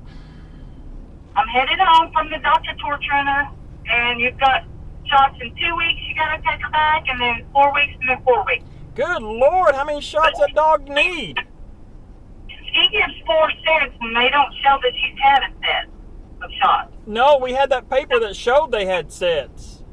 Well, I told that little girl, so we'll look at that one. So I would go with that in 4 weeks, and then another 4 weeks, and be done. Remember, because we had those set where she'd already had 3 sets. And they had the little bottle. Well, Kevin must have not given it to him when he took her up there. Whatever that paper is, I'll have to get it taken. Yeah, because she's maybe getting doubled up there. She said it wouldn't hurt her, but I said, well, I think she's already had several. Yeah, I feel like she has too. We'll look at it and compare it, have them put it on record there. All right. So the next time you take her, you'll have to take that paper. Yeah, I will. All right. Me and the little girl are going to go home, hang out. Okay. Bye. Bye. Coming back. We are coming back. It's on. So I'm like, now I'm panicked. I'm going, how do I throw? I'm praying that there's a little girl in front of me. I'm hoping she throws up so I can piggyback my puke with hers and try to hide it from my son, because my son's here. I'm a big guy. If I can puke with her and throw it this way, or at least blame her, you know? She didn't puke, but I did. I threw up big in my mouth, and I swallowed it. Because that's what a man does. Take that, lactose intolerant. And that's what men do. Then we got fake tattoos and got cotton candy after that. So good. All food. I get too fat, and then I don't take medication. Right? If I took, you know what I would take if I took medication? I would take Prozac, Paxil, Zoloft, all at the same time. Just walk around super anti-depressed. Good morning, Greg. Hip hip hooray! High five myself, no friends. Right there, coming back. Don't leave me hanging. There I am. Party horn.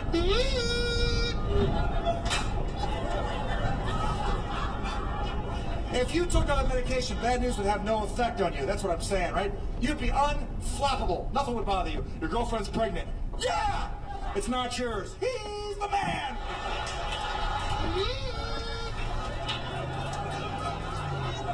You're taking a huge pay cut, and I deserve it!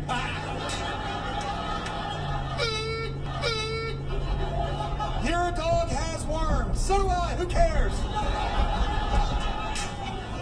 We find you guilty. I like orange. Get it? Because you're in a jumpsuit. Come on, stick with me. I'm still up here. Come on, the party continues. We're not done yet. All right. All right. Got 2 wives. Okay.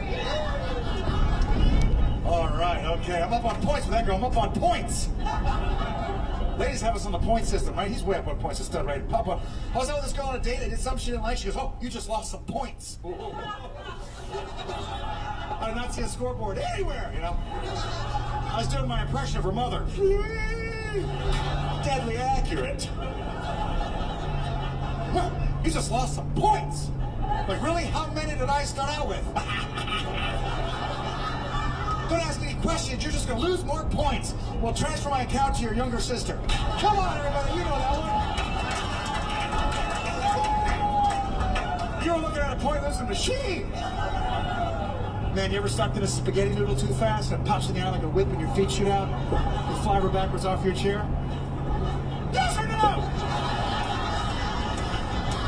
It's going to happen to you. When it does, think about it. 57,000 points. Gone. Tell him, lady. Tell him. Hey, this is Jeff Foxworthy, and you, my friend, are listening to Jeff and Larry's Comedy Realm. God damn it, that sounds like freedom. You're done. Actually, I just got back from Las Vegas. And you know, Tom Jones is also performing out there.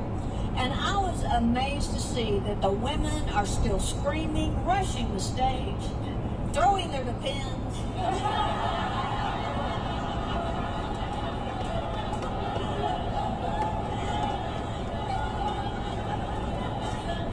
He still got it. And I stayed at the MGM Grand Hotel, and in the room they had posted a sign that said, if you have a gambling problem, to call this number. So I called it.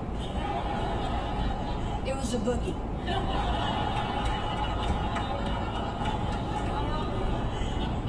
That's not right. And then later I was out on the strip and there was a homeless guy there begging for help, and I gave him a couple of bucks. And this lady walking by goes, don't give him money. He's just going to spend it on alcohol. I said, oh, well, that's what I was going to do with it.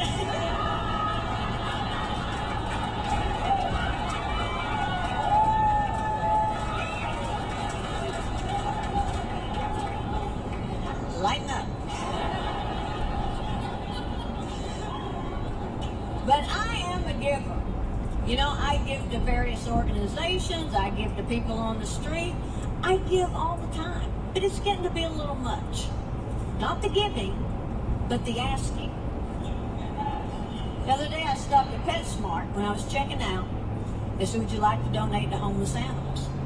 And I said, absolutely. And then I drove through Arby's and they asked me to donate to wounded veterans. And I said, of course. And then I went to the grocery store and they asked me if I'd donate to Habitat for Humanity. And I said, sure. And then I went to the drugstore and they asked me to donate to Feed the Children. I said, I guess.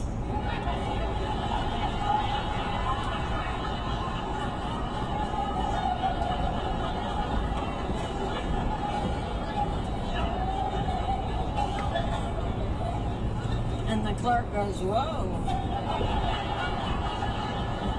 Said, you really don't care about the starving children. I said, yes. Yes, I do care about starving children.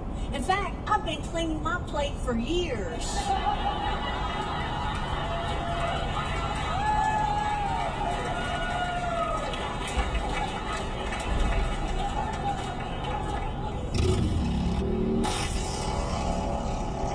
See, men and women, they both care about smell, but women go to trouble to smell good. And men are just more like, hey, does this stink too bad to wear it one more time?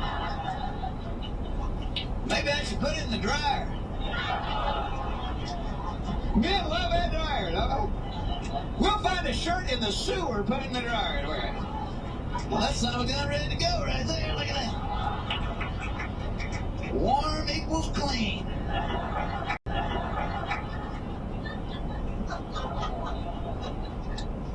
Figure this one out. How is it that women can lie down on the couch and take a nap without sticking their hand down the front of their pants? How do they do that? See, men have a sleep button. Look at it right there. We take that hand, put it on that button.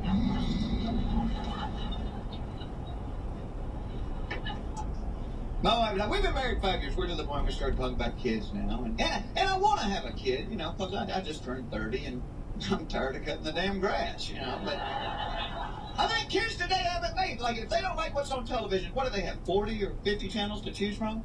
Remember how many channels we had when we were kids? 3. And if the president was on, your night was shot, too. You know, I mean, the president's on! He's on every channel! We're gonna miss Flipper! Then Walter Cronkite would come on to recap. We already heard it! Shut up, we hate you so much! We're trying to have a kid. We've been trying, I guess, about 7 or 8 months now. And you know, she's not pregnant yet, but I figured, you know, if you got to be a failure or something, you know. She's concerned about this. In fact, she made us an appointment at one of these fertility clinics, you know, to get checked out. And they told her, they said, it's easier to check men than it is women, so send your husband down first. Yeah, and I'm not really excited because I knew what they wanted. I just didn't know how they planned on getting it, you know. I don't know if the doctor took matters in his own hands or, you know, if it was like a dairy or what, you know, so. But I talked to a friend of mine because he'd been through it with his wife, and he told me, he said, Jeff, relax, it's a do-it-yourself place. He said, you go in there, they give you a little cup and a Playboy magazine. He said, you take those back in a little room and just crank her up. Yeah, so now I'm excited. I'm thinking, well, hell, I hope it's an issue I don't have, you know. Because that would be embarrassing. Do you have another month? This isn't doing anything for me here. Some with twins if you got it.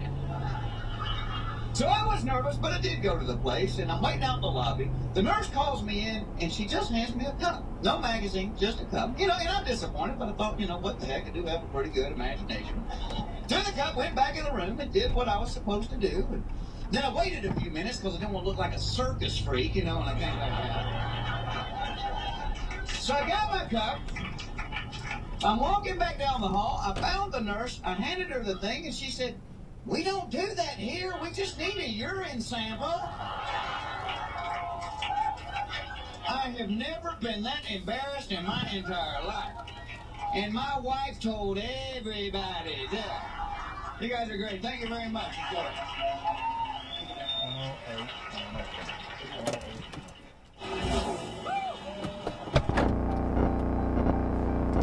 The app or go to Angie.com. That's ANGI.com to get started. You could save big when you bundle your home and auto with Progressive, but when we just come out and say it, it feels like it falls a bit flat. So instead, we're going to hire a professional voice actor and pay him absurd amounts of money to say, I like this product. Not sure why that was better. I mean, I'm a professional too, but we didn't pay him to say the business part, so back to me. Save big when you bundle your home and auto with Progressive. Sorry, I know hearing me say it was a bit of a letdown. Progressive Casualty Insurance Company and affiliates. Discount not available in all states or situations. This is an important notice to consumers facing $10,000 or more in credit card debt, medical bills, or other unsecured debt. You're not required to pay it all back because there are special programs now in effect that will significantly reduce the amount you will owe if you qualify. This is not bankruptcy or a debt consolidation loan. These programs, which the credit card companies like to keep secret, exist to aid American consumers struggling with overwhelming credit card debt by offering tremendous savings and real debt relief. Accredited Debt Relief has established a special hotline for you to call and learn what savings you qualify for. They've helped qualify consumers with over $1 billion in debt and are A+ rated with the Better Business Bureau. So don't wait. Get the relief you need during these hard economic times. For this free information, call the Accredited Debt Relief hotline now. Call 800-786-8200. 800-786-8200. That's 800-786-8200.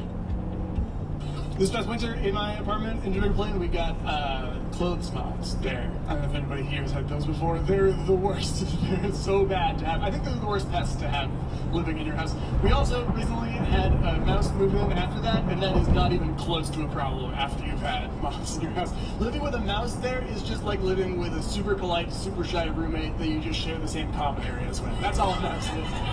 Anytime you so much as see a mouse in your house, the mouse just goes, I am so sorry that you saw me. I'm just going to go to my room. We are both mad about this. Like, it's much more confusing when there's a pest that eats your clothes, because then it's like there's a bunch of tiny goats that live in your apartment, or like the hosts of some makeover show just show up every now and then and like live in your walls usually, but every now and then they're like, that has to go, and that has to go, and that has to go. And I went on the internet trying to figure out how to get rid of moths, and my favorite idea that was there was that you can get a bunch of wasps. That was a real solution. There's apparently a specific type of wasp that their whole thing is they lay their eggs inside the eggs that the moths have laid on your clothes. Hey, problem solved. That is the end of that explanation on the internet. That is not a full solution. You did not finish that. That is a bigger problem, arguably. Because then I have to like fight my way to my computer to Google how do I get rid of all these wasps in my apartment. And it's like, oh, just get a bunch of wolverines. It's like, oh, it was a scam the whole time. It's all run by Big Wolverine.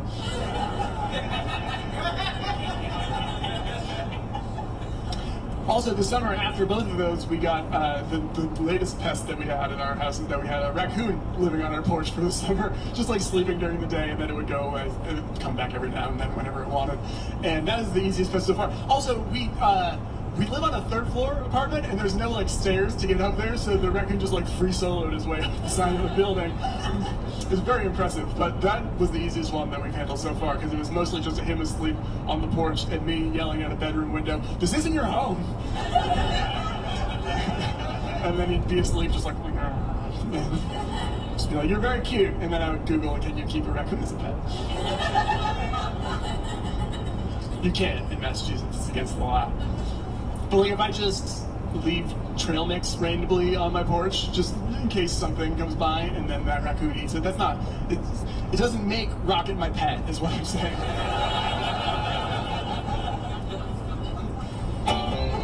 Hey, I'm Jeff Foxworthy, and you're listening to Jeff and Larry's Comedy Roundup on Sirius XM. Are you drinking there? So, I'm in a little bit of debt. Anybody? Debt? Yeah? Good. Doesn't bother me. Used to, but doesn't now. Used to be in a little bit of debt, bothered me a lot. Now I'm in a lot of debt, just bothers me a little. Yeah. Bothers my family, though. My brother's always calling me up.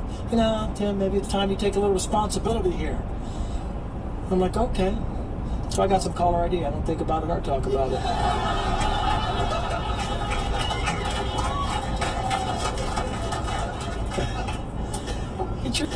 It's your debt. You know what? Just hold on to it. I think it changes around the time that you hit the number. And know this, we all have a number, and usually it's a pretty big number. Funny thing is, you don't really know what the number is until you actually hit it. Then one day it just arrives in the mail, you sit down, you open it up and look and think, wow, I can't pay this off. Well, maybe if I did, no, I can't. Man, that's a big number. What the hell have I been doing? All right, tell you what, let's get some pizza. I'll put on the Visa. Come on, let's have some fun. Who wants a big screen? I'm going to Target. If you have debt, though, don't be ashamed. Be proud. It took years to build up that kind of deficit.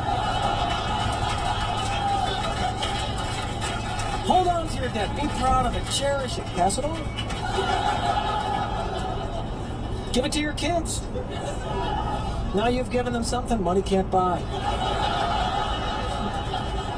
At 23%, that's a memory they'll have long after you're gone. That's the gift that keeps on giving, I think. That's what that is right there. Well, you hear about families all the time that are ripped apart because of large inheritance. I say, leave them your debt, give a little project.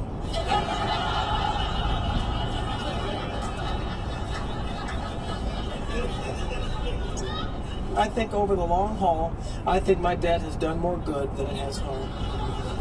Because I got bill collectors now I consider to be pretty good friends. Tell me who in your life you owe 10 grand to who will still call you up and check in on you every single week. You tell me.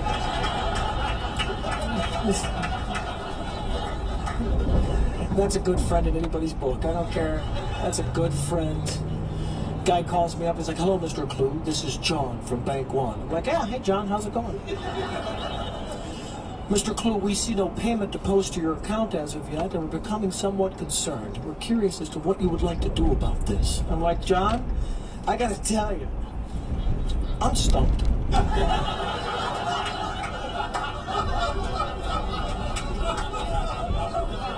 If you got any ideas, I'll work with you, because I'm broke too. It says, well, Mr. Clue, we were kind of hoping you might want to pay just a little bit of this off. I'm like, John, now, how long have you and I known each other? I think you know that's just not going to happen. Talk to you next week, John. It's the other guy that bothers me. You know what I'm talking about. It's the guy that calls and he just cares way, way too much. Hello, Mr. Clue. This is Jim from Bank One Visa. How are we doing today, Jim? I'm fine, but it sounds like you need to go potty.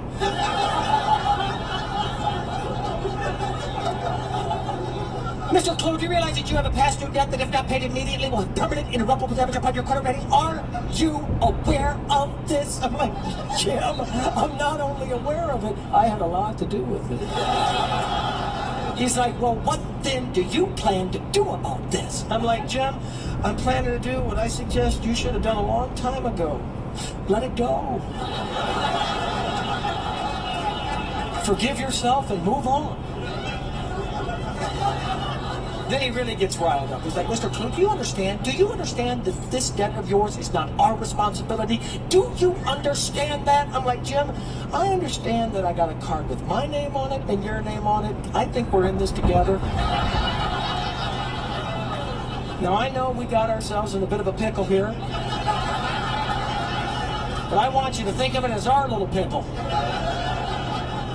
I got a fruit dehydrator and a Soda Flex I think you should be pretty damn proud of, Jim. I'd rather have bad credit than no credit. You know what bad credit means? It means you took a chance and lost. It means to roll the dice.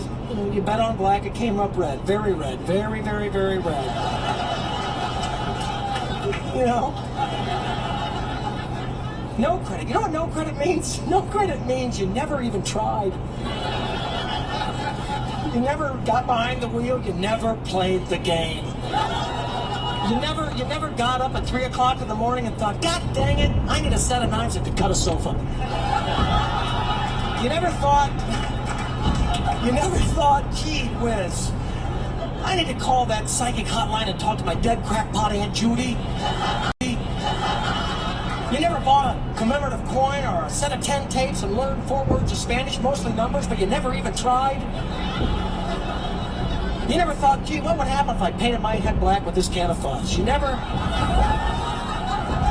called a 900 number, you never downloaded porn or sweated to the oldies, you never wondered what would happen if I bought a George Foreman grill or a salad shooter or if I strapped my gut to some electrodes and sat there on the couch and twitched like an idiot. What would happen?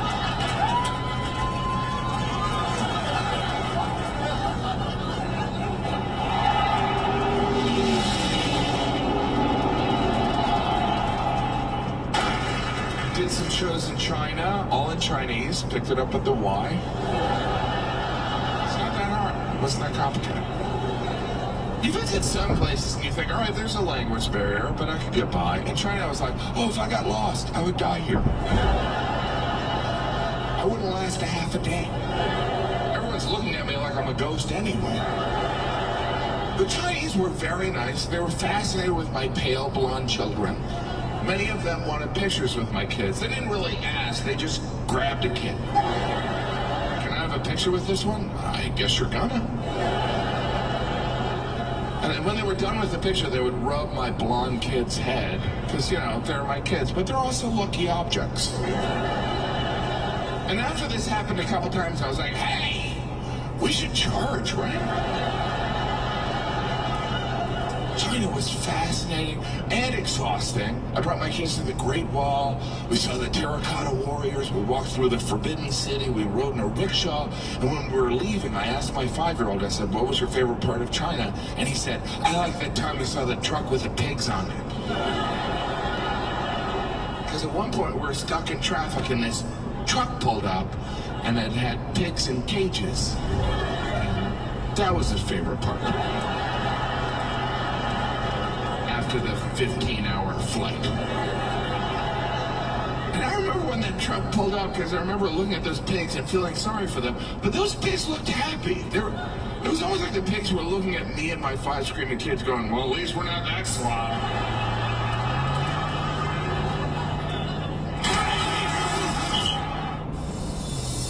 I'm Jeff Foxworthy here. Hey, it's Larry the Cable Guy. This is our channel. Jeff and Larry's Comedy Roundup. Right here on Sirius XM 97. Streaming on your phone or at home on Sirius XM connected devices and speakers. How cool was that? Hey, this is crazy. True story. Check this out. My mother-in-law last month won $400 in a hot dog eating contest. Some believe $400. 40 hot dogs in 10 minutes she ate. I couldn't believe it. So, my mother-in-law, not talking for 10 minutes. I know. Oh, she talks. I know. She can talk. She's the only woman at the beach getting melanoma on her tongue. All right, I guarantee. I'm not a big gambler. My grandma, holy Michael. I'm not saying she's addicted to blackjack, but she's got a medical alert bracelet on that says, in case of emergency, split the kings. My wife likes to go with me when I go to Las Vegas because she likes to go see the Chippendales. Yeah. You know why she likes going to the Chippendales? She didn't marry very good. She married a Chunkendale. She gives me money to put my clothes back on, but she does. I like going out there to Las Vegas. That's where you see all the 1970s, 80s classic rock bands singing out there. Now, I like them bands. Hey, only difference between seeing them bands now 30 years ago, go backstage, smell like pot everywhere. Now it smells like pot and Bengay. You go back there. They all still got long hair, too. Ain't that some? Unfortunately, it's coming out their nose and ears on most of them. Here's one thing you never want to hear a classic rock band say when you go to the concert. Here's one off our new album. Honey, let's go get a beer. Nobody wants to hear that bullshit.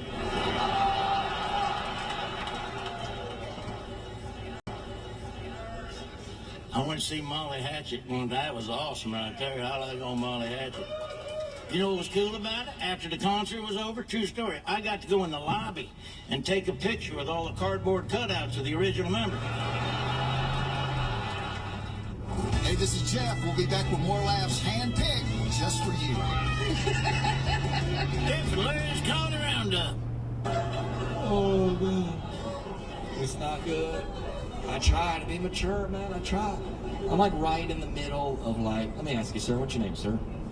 Tim, at what age would you say that you got a cell phone? 45? 35? She's like, that ain't right. Yeah, so I'm like right in the middle, like my little brothers and sisters, my nieces, they got cell phones when they're like 12. I'm right in the middle, you know, I got one like after, right about around college, okay?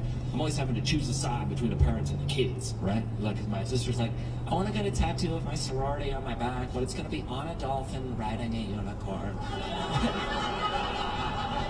I have it designed and everything, but Dad said I couldn't. I was like, I think I'm on Dad's side on this one, okay?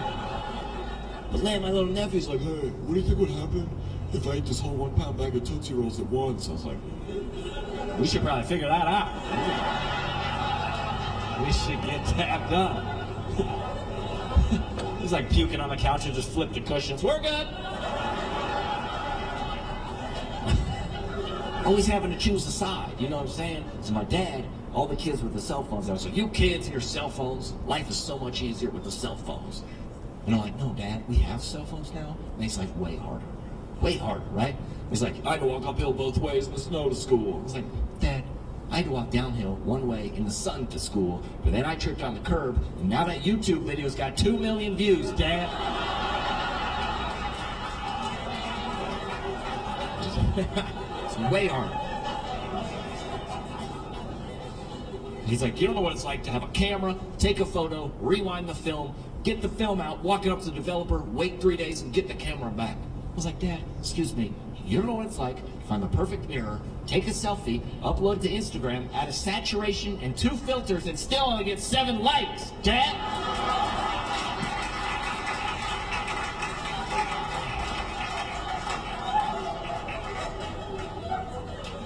He doesn't get it, you know what I'm saying? He just doesn't get it. He's like, we had our own home remedies growing up. We didn't have our own doctors. I was like, we got Obamacare. We don't either.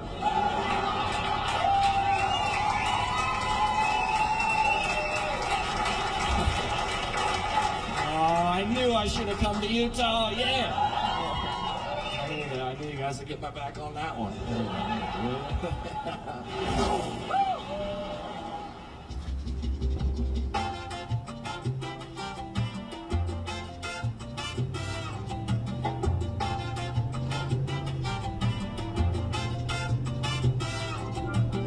Try my holiday, it's a ball and you will all think it's great.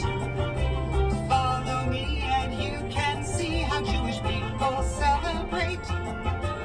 Light the candles one by one, say the blessings, yes it's fun. That's the way the Hanukkah Cha-Cha is done. Come along and sing this song until the rhythm has gotcha. You don't have to be a Jew to do the Hanukkah Cha-Cha. Oi, oi, oi, oi, doing the Hanukkah Cha-Cha.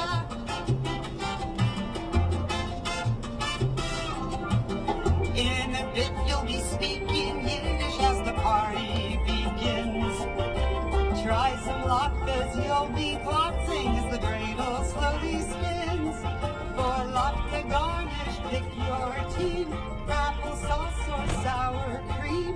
That's the way the Hanukkah latkes are done.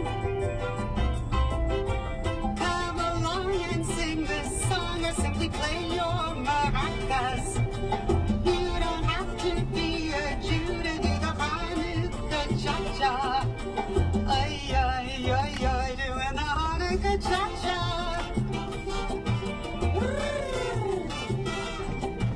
Your friends will give a pot holder shaped like a dreidel to you. Or candy jars with Jewish stars cause you're their favorite token Jew. Or the only Jewish person they knew. Take a chance and join the dance. You shouldn't sit there and watch it. You don't have to be a Jew to do the Hanukkah Cha-Cha. Ay, ay, ay, ay, doing the Hanukkah Cha-Cha.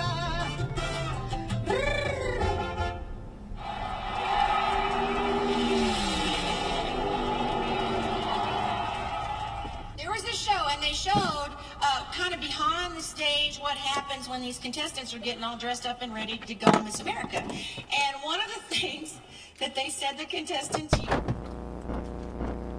Steve, doesn't it? You know what I'm talking about. Y'all are so cute when you just fart. You know, you can be all dressed up looking absolutely gorgeous. You get that sneaky little, I had no idea. I didn't know.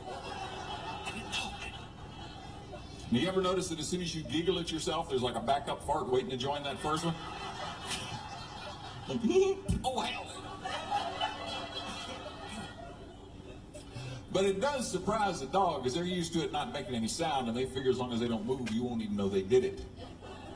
Actually, they think this goes back thousands of years ago, way back to when they were cave dogs. Back when they were hunters. They believed that if they lay absolutely still, that they become invisible. You ever see a dog being invisible? I mean, pretending to be invisible. They do this after they've done something questionable. Something that in their tiny little doggy brain they're thinking, might have been a bad thing. But they're not sure, you know, it's something they're worried about. Something like, maybe that loaf of bread wasn't for me.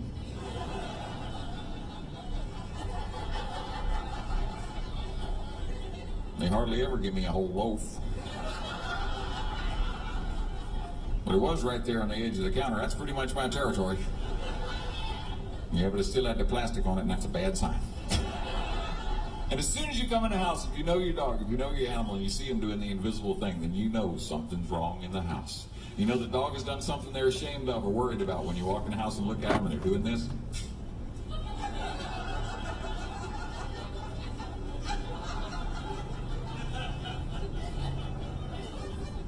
You can't see me, I'm not moving. Nope, I'm blending right in with the sofa. You can't see me. Why don't you just go on back out? And I'll try to get all that shit back in the trash for you, Sid. I didn't mean to turn it over, I was just trying to peek in and it flipped on me. And I was pushing stuff back in there pretty good, but the cat's no help, I'll tell you that.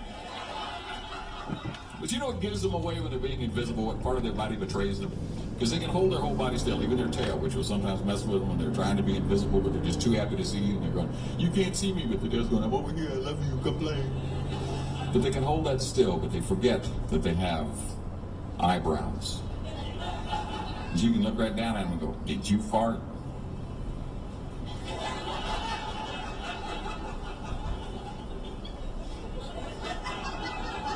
Yeah. How the hell did you know I was invisible a minute ago? Do you realize my sense of smell is what, like 200 times what yours is? Think what the hell I'm going through down here. Of course, I'm not moved, I've actually paralyzed myself. Hey, this is Jeff, and you ought to know no animals were harmed in the creation of these jokes. I touched a squirrel. It's it blows. Stupid squirrel.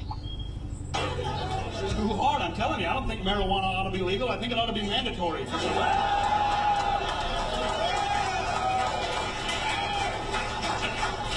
Just call them coke sticks. Pass them out at work. Here, go outside. Settle down, will you? See people huddled outside office buildings every day. That goddamn Mary!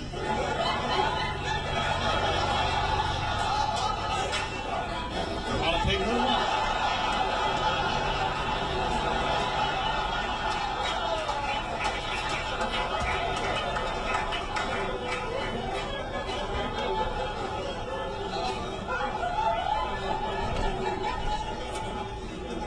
So here we are, and I'm all grown up now, which is strange. You know, I'm a man now, which, you know, it happens so fast. That's the thing. Time flies by, but you age so gradually that you don't really realize it's happening. And then one day, everything hits you all at once. You're like, wow. Ah. I don't even know when it happened, man. Overnight. Just went to bed a young man, full head of hair, woke up a bald man with a coin purse.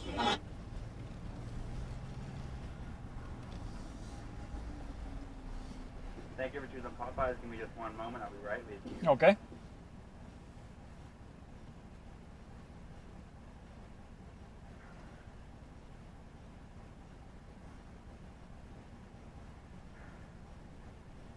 All right, so sorry about that. Go ahead with your order. Yeah, I just need a classic chicken sandwich and a large Coke. Classic chicken sandwich and a large Coke. Yes. All right. Anything else? That'd be it. It's going to be 808. All right, thank you.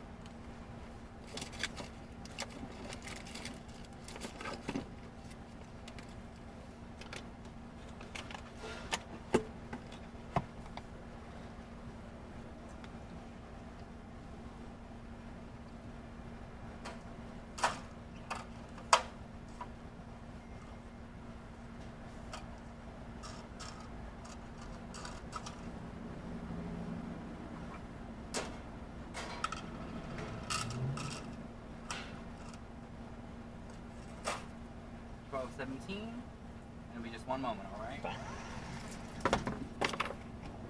For about 20 minutes.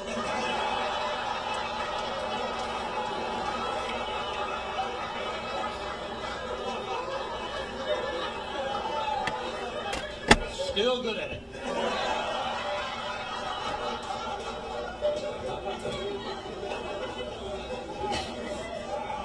One of the things that you notice is you go, it's the little things, you know, like the phone and the coin purse now, and the food that I eat now, I never ate when I was a kid. No way, man. You couldn't kill me to eat asparagus when I was a kid, and now I love it. Cook it 9 different ways. I don't even care that it makes my urine smell funny.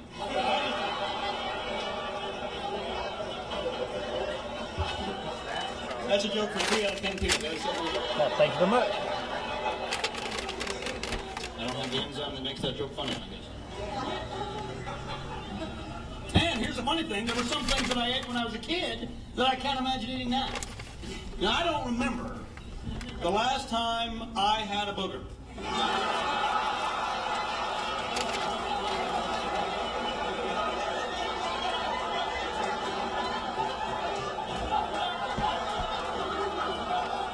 It's got to be 30 years since I've had a booger.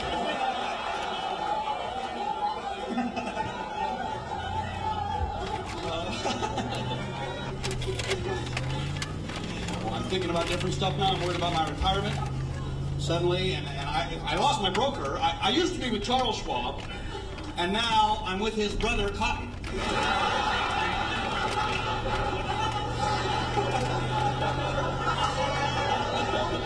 That joke is so stupid you had to say it back to yourself.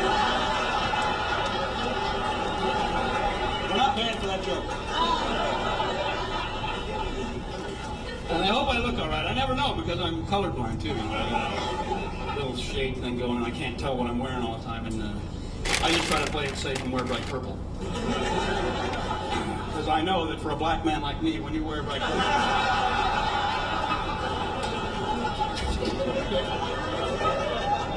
But I do. I gotta be careful, man. I hurt my neck the other day at Hooters. Have you had that happen? Damn it. Same day I pulled my groin. I put my wife through a lot. It's her fault that she's still here now at this point because I showed my cards early. Yeah. I mean, a month into our marriage, I came home one night and I was like really, really drunk. And she loves that, so I try to like spoil her with it as much as I can. Yeah, I'm a pretty good guy, so... It's like 5 in the morning, she's furious. I lay in bed, then I just step it up a notch and I pee the bed. I've never even done that before. I like waited till I had a witness. Like I wanted to prove it. I was pretty good about it. I like woke her up and I was like, hey, what's wet? All right? Just very innocently, what's wet, babe? Did you pour like a perfect circle of water underneath me? It's a pretty flawless circle. She's like, no, you beat the bed. What's the matter with you? I don't even, did I marry you or did I have you? I have no idea.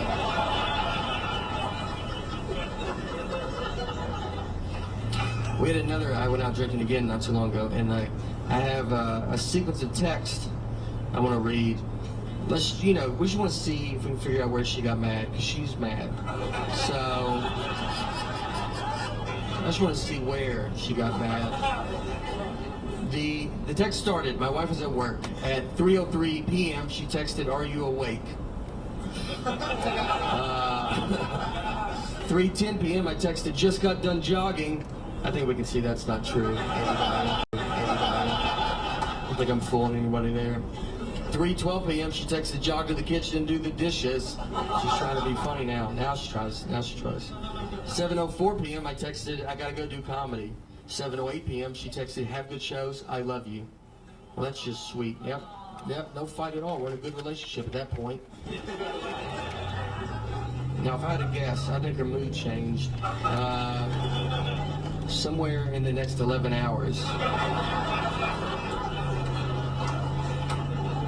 Because I did not resurface until 6:16 a.m.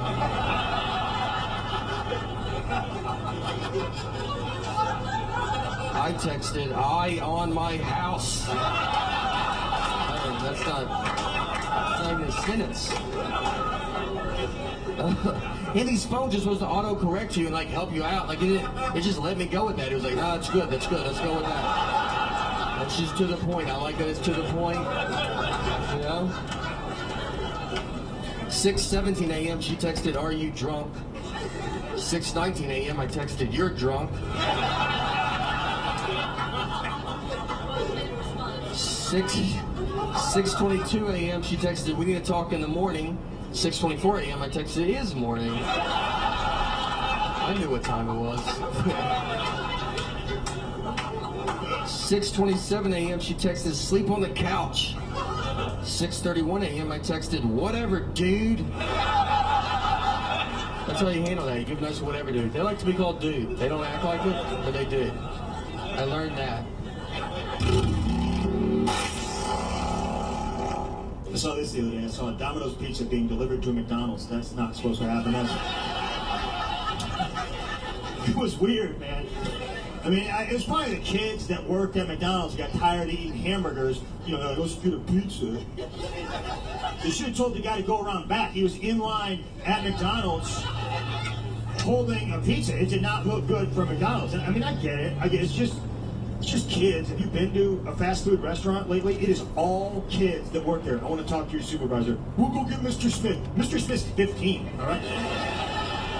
We would go get our district manager, but his mom said he had too much homework. He can't come to work for like 6 days.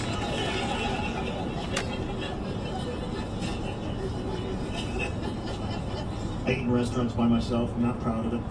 I'm defensive. I walked in this place the other day. The girl in front looks at me. She goes, just you? Yes, it's just me. I know that I've made some poor decisions in my life. I didn't know I was going to have to explain myself to the hostess at the Macaroni Grill.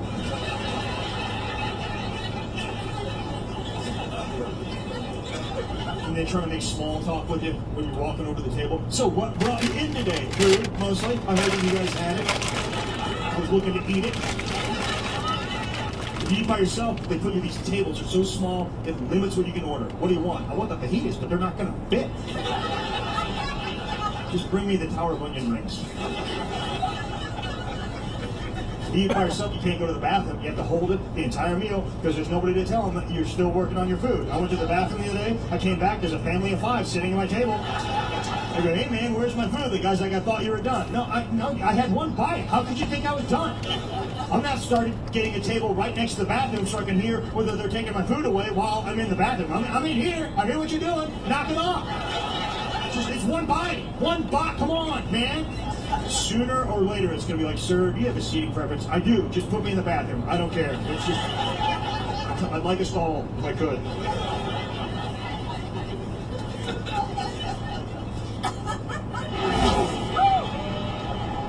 Spent my time with Christine, but she still left. I stood in that alley. I watched her drive away with Sean. She'd explained to me that they weren't actually leaving together. He just happened to be going to Europe also.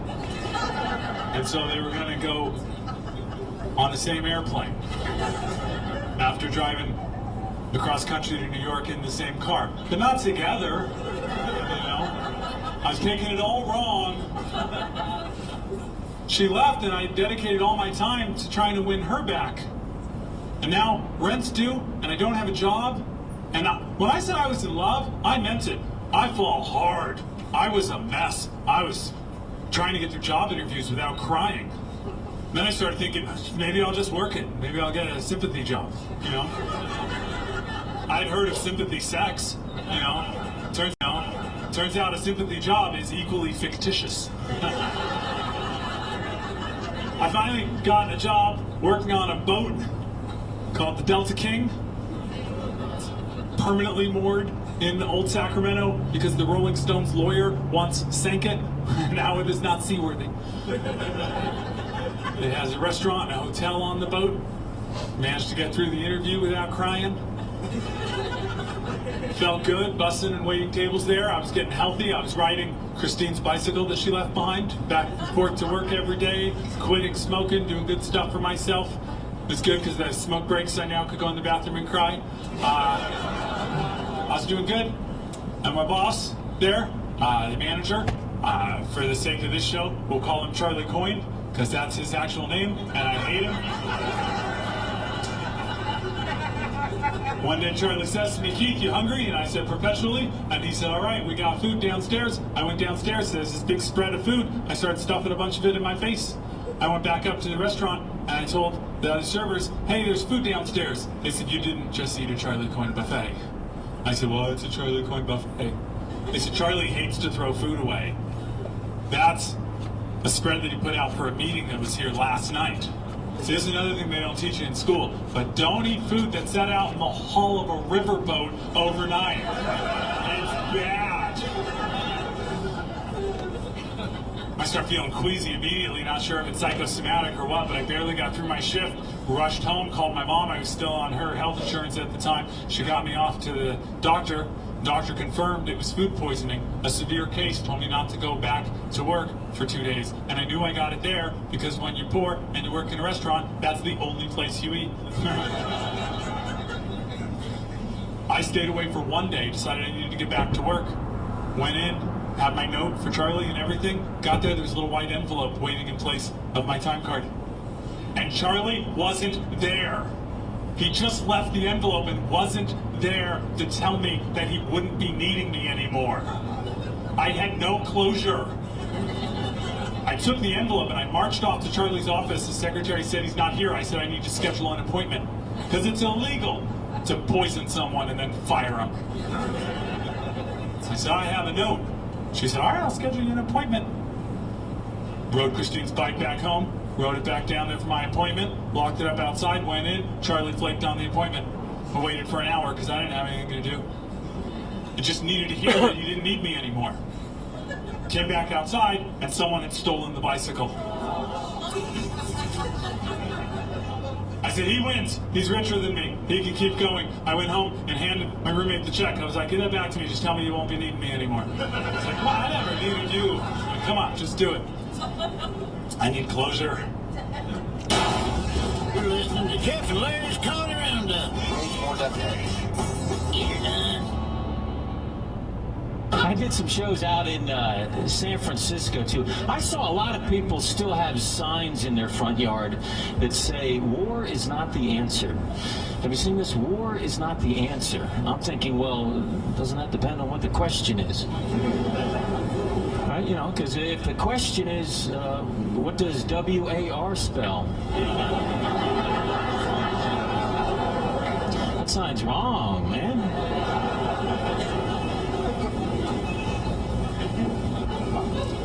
Celebrated my birthday here last night. That was a lot of fun. We had anyone else celebrating a birthday this year? Over there, happy birthday. We got the same year. That's great. Happy. You should have come to my party last night. It was a lot of fun. It was great, too. I was roped off. I was sitting right up there in the VIP section up there in the mezzanine, sitting up there in the loge, sitting up the upper deck right there in the concourse area. I was on the balcony right there, and it was great. We had it roped off, and I had a hat and a balloon. I had a birthday cake. I had a green balloon and an orange one as well, and a green cake. The cake was white, and it had a yellow, and it was great. I had a hat, big hat. It was my birthday.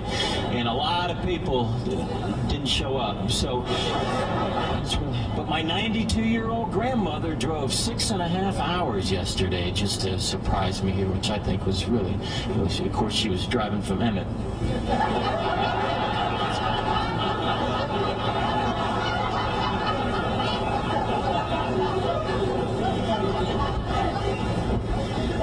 Takes her forever. She just drives one-handed, you know, because that's all she's got. She's a churchgoer. She's Catholic. Grams never misses Mass. She goes every Sunday. And we call her Grams because she used to traffic cocaine. But in church, she hates aisle huggers. Are you familiar with aisle huggers? The people that sit on the end of the pew, right there on the aisle, and they won't scoot over when you come up to sit down, right? Even if there's all that room down the pew there, they want to hug the aisle for some reason. Grams hates this, so when she comes up to sit down, and they don't scoot over, she'll just give them one of these right here. Excuse me, sir. Pardon me? Excuse me, sir. Knocked your toupee off. You may want to get that there before the homily. And then it just tapers. It just kind of tapers out. It's like, you know, she... Hello. So, what number are you on now? I finished number 3. I'm heading to 4. You got how many more? 4 is what I had today. Oh. The 4's in Benzo or what? Yeah. Oh. I was going to drive up to Devil's Den and take a look at their sites. Because they have some openings in August. I don't even know where the campsites are for, RVs up there. Well, it was where we put up the camp. Remember when Pam was there? Yeah, and for her Paige's wedding? Yeah, but that was up there. I don't remember. Yeah, I want to go look. There's several up there. The Devil's Den? Mm-hmm. Okay. I tell you, I like that one down there at Toad Suck. I thought that was pretty cool. Yeah, we need to look on that one too. Because it was, I don't know what park it was. I don't know if it's actually Toad. I don't know if it was actually Toad Suck Park, but the one down by the river. Because think about South Park, but without all those trees and kind of crap blocking it, you were right up against the water. Because it kind of, remember how it was down there at Spadra, where it had that kind of little bit of a drop off, so you could be right up against the water. Yeah. That's how it was, and you're right there at. It looked like the lock, and it's not. They have Toad Suck days there every year. Yeah, I know they have that. I don't know if I'd want to camp during that time because it'd be crazy busy, but if you could get one of those where you backed up against the water, it's really cool. But I don't know about swimming there, so that may be a winter one. The fall. Yeah. When it's too cold to swim, you got to keep that in mind. I don't think you swim there. I don't feel like you do either. Oh man. What? This ain't good. What'd you break? Well, someone broke. I was looking at the light that was hanging up here, and it's been messed up. It's about to fall off. Stop breaking things. I didn't break it. Apparently your son did. No, not that angel. Yeah, it's messed up. Anyway. So when are you planning on going up there? I was supposed to see if you wanted to go with me today, but I figured you're probably tired. Well, I got this one, and this guy actually ain't scheduled till 1 o'clock. But I'm gonna call him and tell him, hey man, I'm way early. This is happening. Yeah, I would too. But now you may want to get a hold of Ashley and Gidget. If they ain't gone anywhere, they may want to go with you. They're already headed to. That's who I was talking to about getting this Devil's Den. They're already headed to Hot Springs. Yeah. Not surprised. Yeah. Okay. Well, like I said, that guy's he's down. He ain't in Burnville. I mean, he's way outside that. But if I can get him, be home in a couple hours. Okay. We'll see you when you get here. All right. Bye.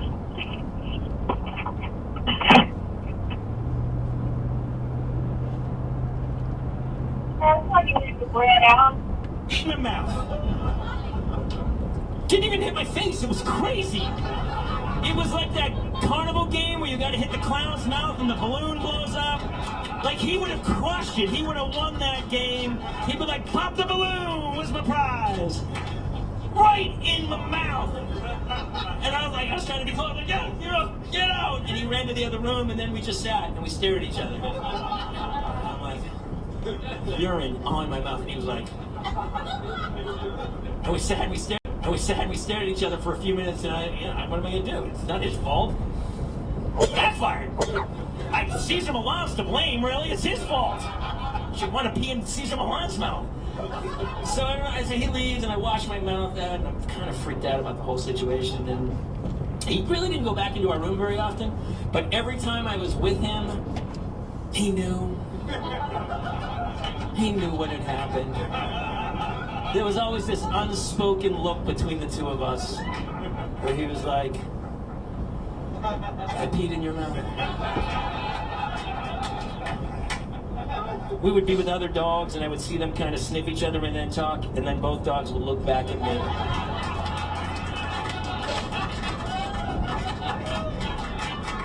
And the two of them, he's like, I peed in that dude's mouth.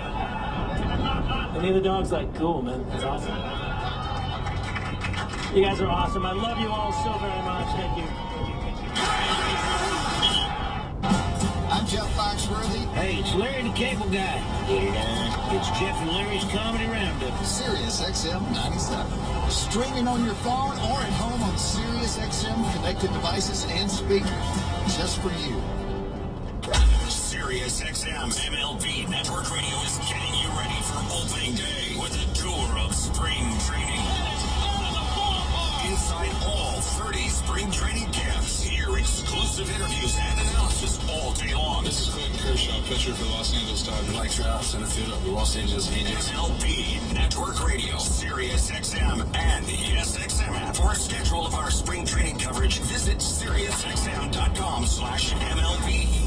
Dan owed an unbelievable amount of money to the IRS. I got behind on my taxes. It's a horrible feeling. He was in denial. And when I get those letters from the IRS, you wanted to act like they didn't exist. Finally, Dan turned to Optima Tax Relief, the leading tax resolution firm. A+ rated by the Better Business Bureau, they've resolved over $1 billion for their clients. Optima got me a settlement with the IRS. These people are really people-friendly. It was every bit of a new lease on life for me. The fast action and the great results made Dan's head spin. I felt like I was in a dream, but it's real, and I have paperwork to prove it. They got the job done, and life is good. For tax help you can trust, call Optima now for a free consultation. If you're worried about what's going to happen with the IRS, stop worrying. Make the call now. Call 800-972-9772. 800-972-9772. 800-972-9772.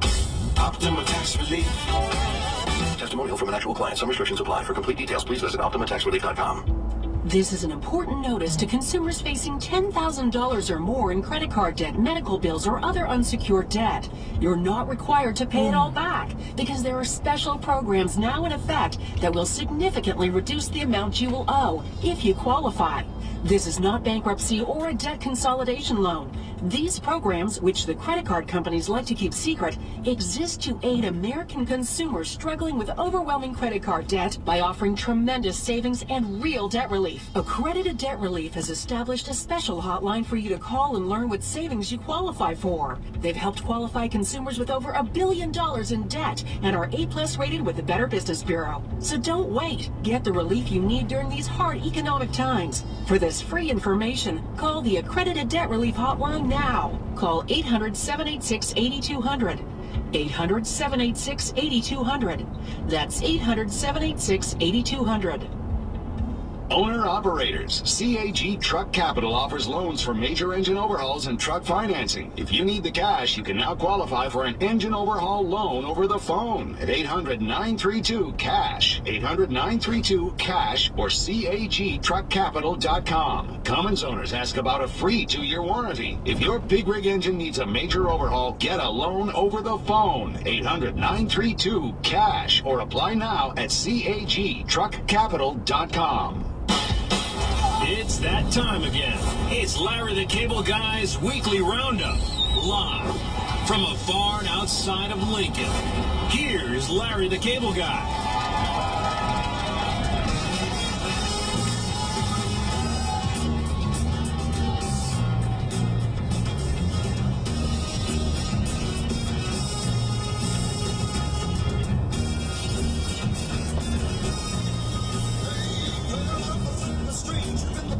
Here we are. We're back. It's Larry the Cable Guy. Hey, everybody that listens to Jeff and Larry's Comedy Roundup on Sirius 97 XM. Happy to have you.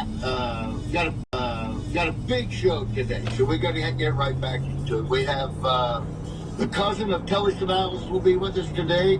The cousin of Gary Berghoff from MASH. We'll be interviewing him as well. Huge. Yeah, we do have a lot of relatives of old famous people, but this is what this show's about. This is the show. This is the show. This is what it's about. We also have a guy who knew the neighbor of Peter Lawford, so he'll tell us a lot of good about that. Looking forward to that as well. And also Robert Stack we will have with us. Not the actor, a friend of mine, Robert Stack, which I think will be a fantastic show. I was watching, good to have you. That's the fabulous Moral that's laughing. She can't wait for Robert Stack. I hope he's done bailing bringing some hay in for the cows. It's snowing today, but hopefully we'll have Mr. Stack. And then Nick Hoff. I almost forgot my opening act, man. Feels good. Nick Hoff. Listen, we don't have Andy with us today. Andy's off for a couple weeks. He's doing some comedy. Andy does comedy. Did you know that, Merle? I didn't. I wasn't sure. I just found out. Andy's a comic? He's a comedian. It's unbelievable. Oh, fair.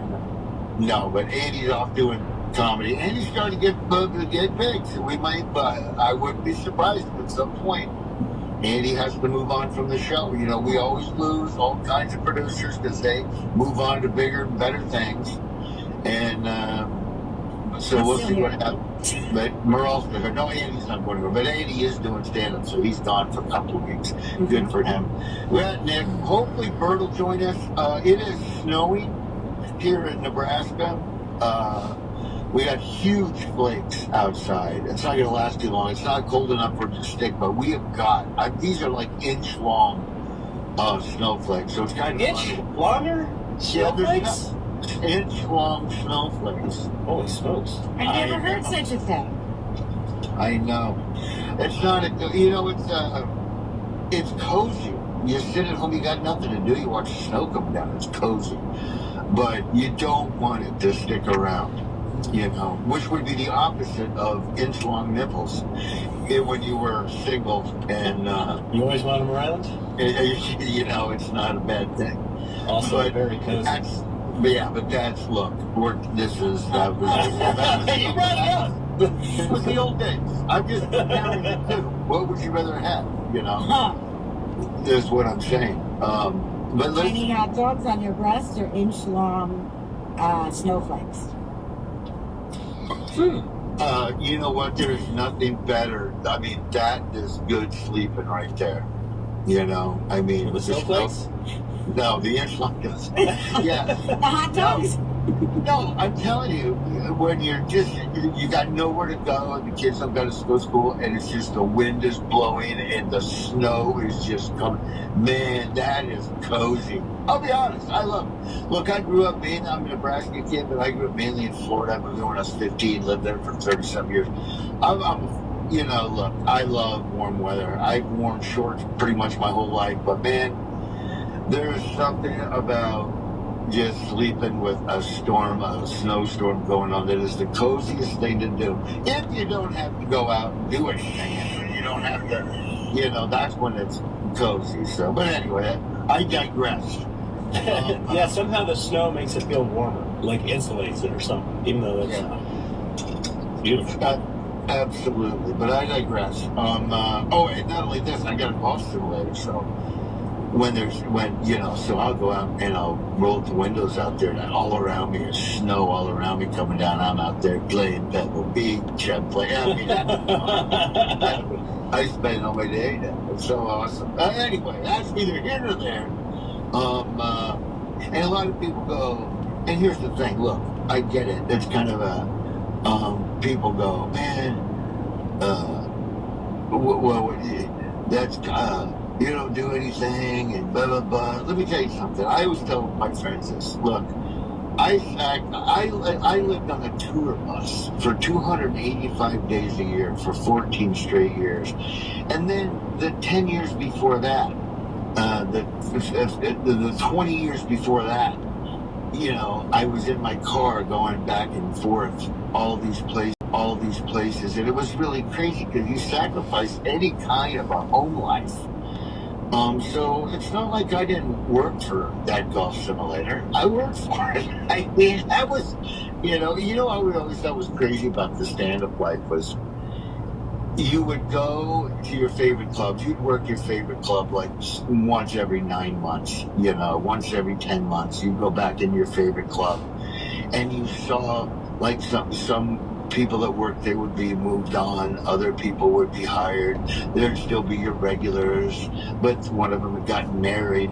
But you notice you go back to these places every 10 months, you go back to these places and a little bit has changed with everyone. Their lives have changed. That yours is the same. Your life is exactly the same. You're still doing comedy, you're on the road, but everybody, and then you look back, you go back to your hotel room, and you go, man, am I doing the right thing?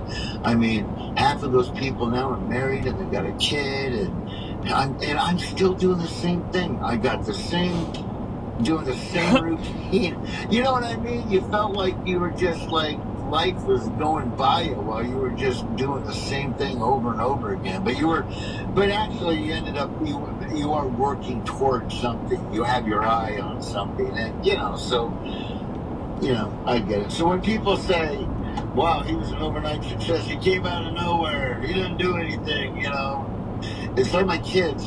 Sometimes I feel bad for my kids because I go to bed at 3 o'clock in the morning and I wake up at 9, 10, and then I go golf. And I feel bad sometimes because I'm thinking my kids probably think I'm the biggest loser on the planet, And then I got to remind my kids, no, remember those times when you were taking a bath in the sink of a bus in Utah? Yeah. You forget all that. That was only 5 years for you, okay? You got to go back another 35 years to, so. So when you were taking a bath in the sink? When I was taking a bath in the bath, yes. Absolutely. But anyway. It's always weird because I kind of did it the opposite. I got married fairly young and, started having kids a few years ago. I'm still on the road, but like you were able to like get all that work done and then have your family. I had the family and now I'm trying to get work done. There are kids running around. I can't do anything. Absolutely, and that's why you'll never be successful. Let me say it. I kid you. I'm only kidding. I digress. You're digressing a lot. No, here's the thing about Nick. Nick, you're able to do it because Nick is funny. People like gravitating to Nick because he's fun. He's a good-looking, funny guy, and he's nice. But your family, you have a great family. I'm not worried about you at all. You have a great family. Your wife is totally in love with you, and your kids are fantastic. So I don't worry about that at all. There's some people that can do it, some people can't. You know what I mean? You're not on the road. You're not a big alcoholic, and you're not, smoking pot 24 hours a day. And you know what I mean? I had to pick my vices. My children are all I can handle. And, there's some people that can get mad at me for saying they were smoking pot. Look, I don't know much about... you got all these people wanting to legalize pot, this and that. I don't know. I can't comment on it because I don't know. I know that here's the only thing I know about that is it makes you very lazy. I know a lot of comedians that have even said when you have conversations with them that they're happy for your success. They're pissed off because they don't have that success. And, if they just spent less time smoking pot and drinking and working on their act and getting up in the morning and making the phone calls and doing the work. You know what I mean? So, but other than that, I don't know much about it. But I'm just saying that part of it I don't like because I found that in my business anyway, some comedians could do it, some comedians couldn't do it. So it's like that whole pot thing. On the road, it's like it just seems like the ones that I knew that I had conversations with them, they wish they'd have never done because it made them lazy and they didn't get up and they didn't make the phone calls and they missed opportunities. That's all I'm saying. I don't know anything else about it. I remember I do a little bit of drinking from time to time. I don't smoke because I've got an addictive personality. I knew if I did that, that's all I would do. I would just be a pothead. And I remember there was a quote from who's the guy that was Hannibal Lecter? What's that guy's name? Silence of the Lambs actor. God got it. No, I know. He went through the program 40 years ago, for alcohol, and people said, why don't you drink? And he goes, Anthony Hopkins. And Sir Anthony Hopkins. They said, why don't you drink? And he goes, because I have things to do this year. Yeah. You get into it, and that's all you do. Yeah, no, I hear you. So, I don't even know how I got on that topic, but I'm just saying. It's about your work ethic. Like, I think a lot of people don't see that, and that's why your story is so interesting when you talk about doing all those radio things, because really, that was the secret to your success. At that point, of the give and take in the negotiation. And we're gonna add a series out of the back end of the season, blend in the other games during the course of the season, either on mutual off days or on double headers. But the 162 is really a critical factor, I think, for everybody in this, particularly the fans. That's huge, and it is exactly what you said. I think about the fans. When I think of a full 162, the fans ultimately don't lose games, right? And that's the biggest factor when it comes to this whole CBA negotiation is let's make sure that when we're ready to go, when the dotted line is signed, that we're all in for the fans now. And I think you represent that by being able to get back all of those games, play the full 162. I remember yesterday hearing that, jumping up for joy, because I understand from a player standpoint too how important it is to play a full schedule. You mentioned it too about 2020, where players didn't get to have that. So getting to have that, it becomes extremely important. And I'm glad that we were able to get it done in a timely fashion. Otherwise, we wouldn't be able to play a full 162. So we don't have to worry so much about, service time and all these different things that go into it as well. So I'm pumped about that. That's awesome for the fans, awesome for the players, everybody involved. All right, so we'll break down the deal. 5-year deal. 5-year CBA increases the minimum salary significantly from $700,000 to $780,000 over the life of the deal. The full 162 game schedule. In addition, there's the new pre-arbitration bonus pool of $50 million that will be divided among the top 100 non-arbitration eligible players. We've got the universal designated hitter. We've got the widest ranging draft lottery in professional sports to avoid service time manipulation. We've got now awards for players, awarding them full years of service time if they finish it in first or second in the Rookies of the Year, or Cy Youngs. We've got our MVPs included. We've got the draft lottery does away with the tanking, shortening the length of time that a team can benefit from losing and gaining earlier draft picks. A big issue. There's going to be a joint competition committee comprised of 4 active players, 6 members appointed by Major League Baseball, and 1 umpire. Beginning in 2023, they're going to start to adopt different changes, including the pitch clock, base size, and defensive positioning, but at some point, potentially, the automated strike zone is part of that. They're having a committee, including the player participation. And under the last agreement, the rule changes, you had to suggest them now, and you could change them a year later. Now, 45 days after the season, they can be brought up and then implemented in the following year.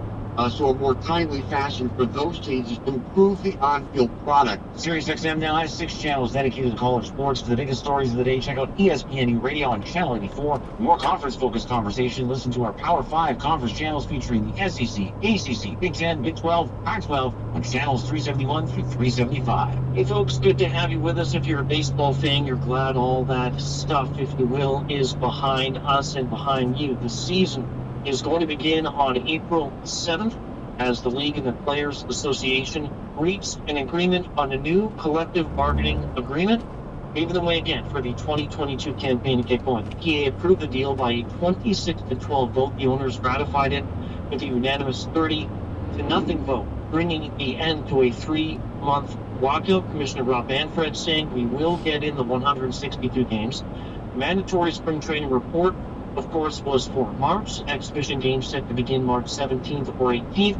And then the opening day coming up on April 7th. It was going to be April 14th, and now it is the 7th. So great news. Baseball is back, and we got to wait till they get on the field. For a lot on this and a preview of the season to come, tune in to Major League Baseball Network Radio, SiriusXM, Channel 89. The boys are back. If you love the game of golf, SiriusXM PGA Tour Radio is your channel. Live play-by-play of all 4 majors and everything in between. Plus conversation about the tournaments and tips to improve your game. It's all on SiriusXM PGA Tour Radio. Sirius 208 and XM 92. Tee to Green Golf Talk. Baseball's back, and that's definitely a good thing. However, Loud Out's host, CJ Nitkowski, has some interesting observations about the new collective bargaining agreement that he shares with co-host Ryan Spilborgs on MLB Network Radio, SiriusXM, Channel 89. Obviously, I'm kind of curious to see how the schedule plays out. I know we're going to add a series at the end. We're going to cram these first week of games that got canceled or got moved. Will be interesting to see.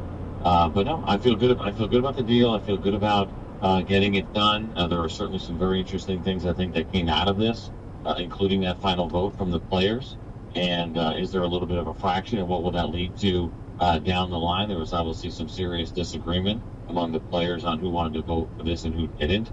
The entire subcommittee voting against it. Garrett Cole said that they wanted to stick together, right? You and I talked about that the other day, and they did. They wanted to all vote the same way, and the 8 of them said no. But luckily, that did not hold up. So I think I'm really grateful for that part of it.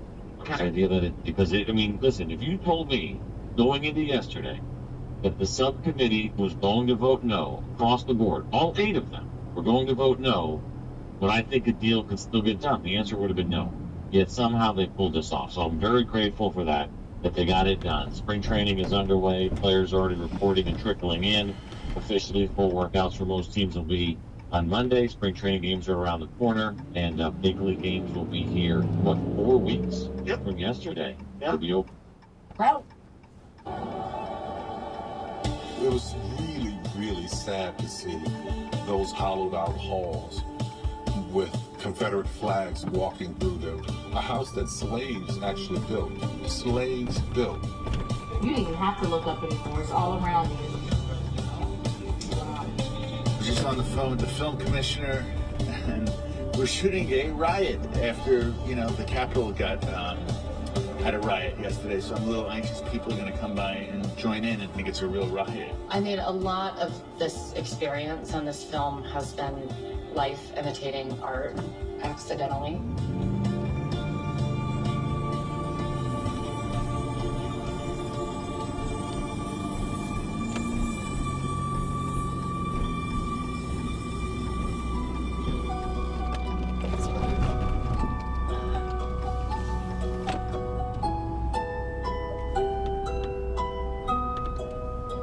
The last movie ever made is a production of Netflix Film, High Project Industries, and Pineapple Street Studios.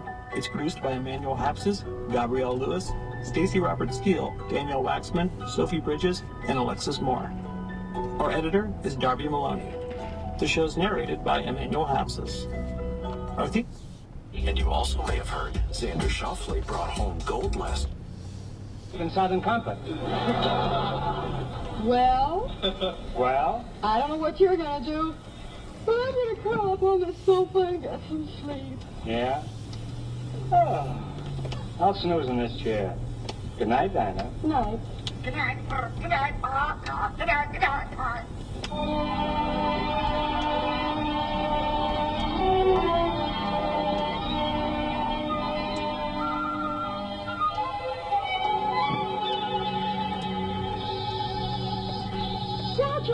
Groucho!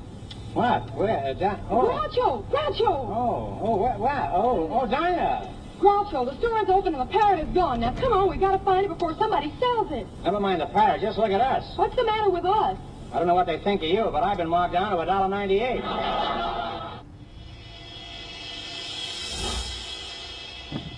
As fat as a kid, too. That's horrible. Every day for lunch, my mom gave me 3 salami sandwiches. Yeah, because she loved me, But the other kids didn't let that slide. They called me Tommy Salami. It's not a nickname for a 3rd grader. That's what you call a mafia hitman. Or a porn star.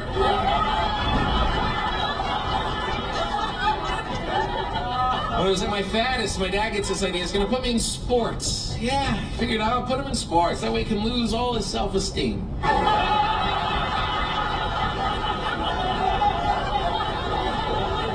Put me in track. I'm 12, I'm fat, I'm squishy. Now I'm in shorts in public. No, and as soon as a guy hits that gun, I gotta start running like a jackass. Why? To come in first? I don't want to be in first. I want to be home in my sweatpants, eating cheese doodles. And he put me in wrestling. That was the worst. Wrestling, you're 12, fat, and squishy with a big head. Now you're in that tight little uniform, your little titties hanging out the side. What little manhood you have is there for all the people to see.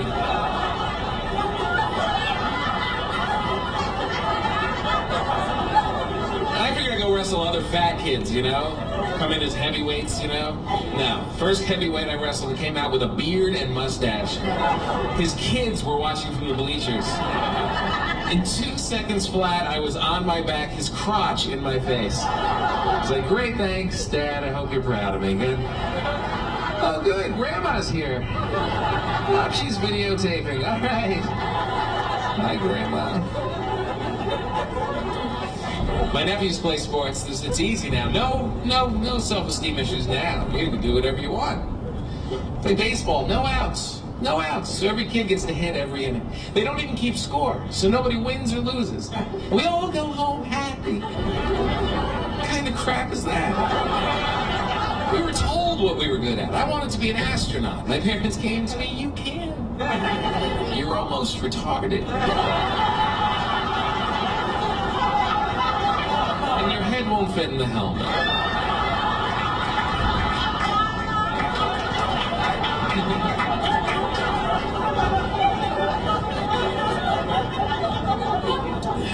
I'm gonna put my water over here so I can visit you guys more. Big ice cream sundae, good for you. That's not a pirate meal. Arrgh. Give me something with a cherry.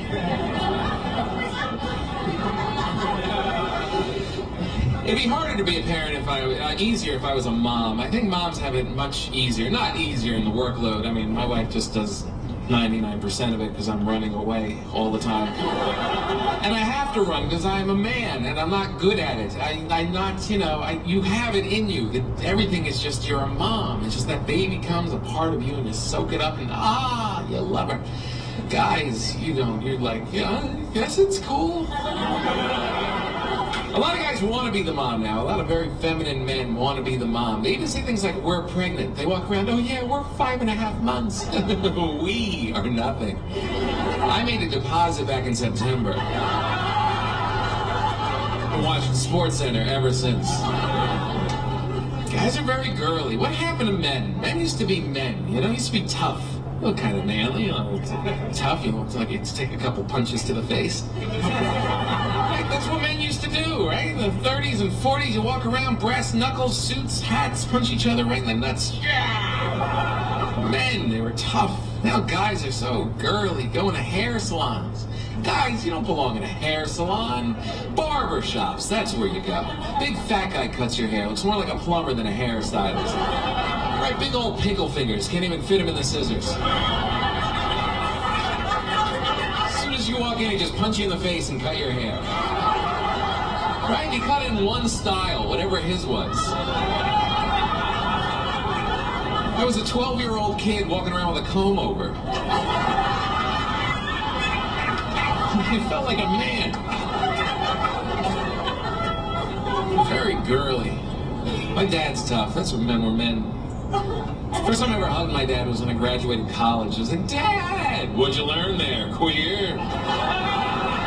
I'll be in the car. Don't make out with me again. They were driving home. Oh, look, a Dairy Queen. Bet you want to stop there, don't you?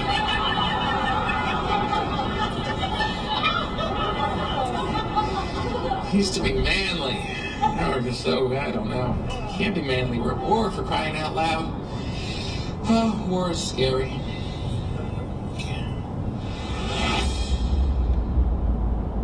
I don't know. I'm getting old.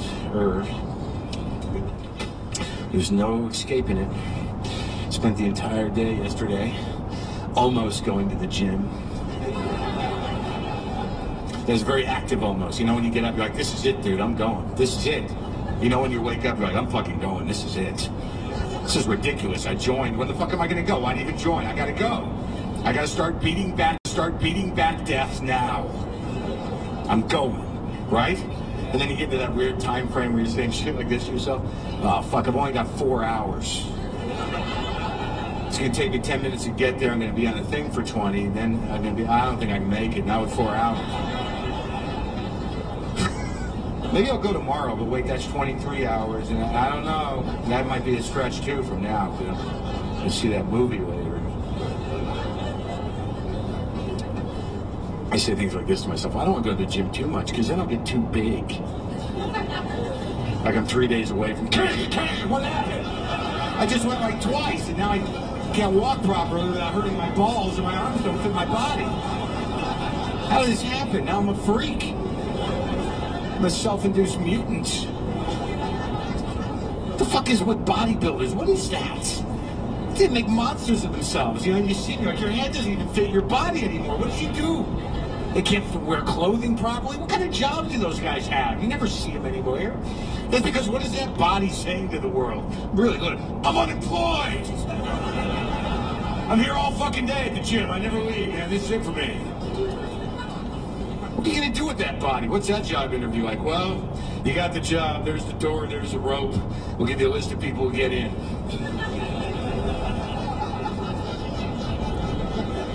Wait, what was the first thing?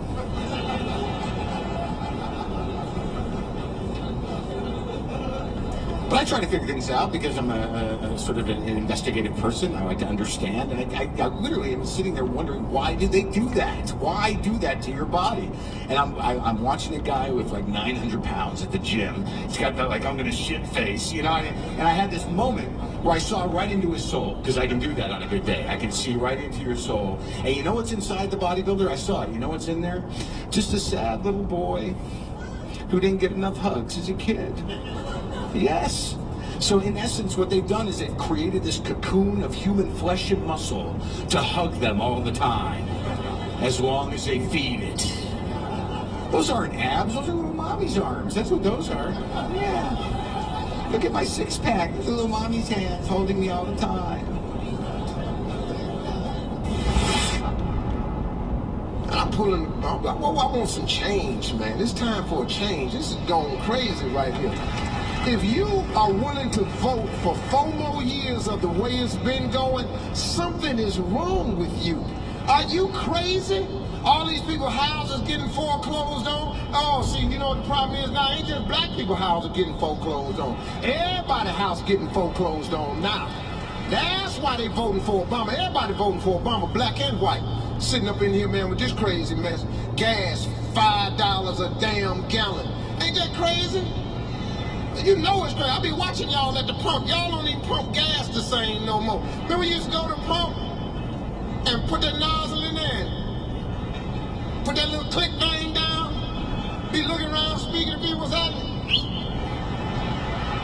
My man, what happened? Hey! Oh, boy, ain't nothing going on with it. You been out there cleaning your windshield? You been... Yeah, man, ain't nothing going on. Ain't nothing going on but the rent. Willie, bring me a cooler when you come up out of that pack of cools. Cooler and a pack of cools. Ain't none of that happening at the pump no more. Gas ain't talking to nobody. You looking at that damn meter.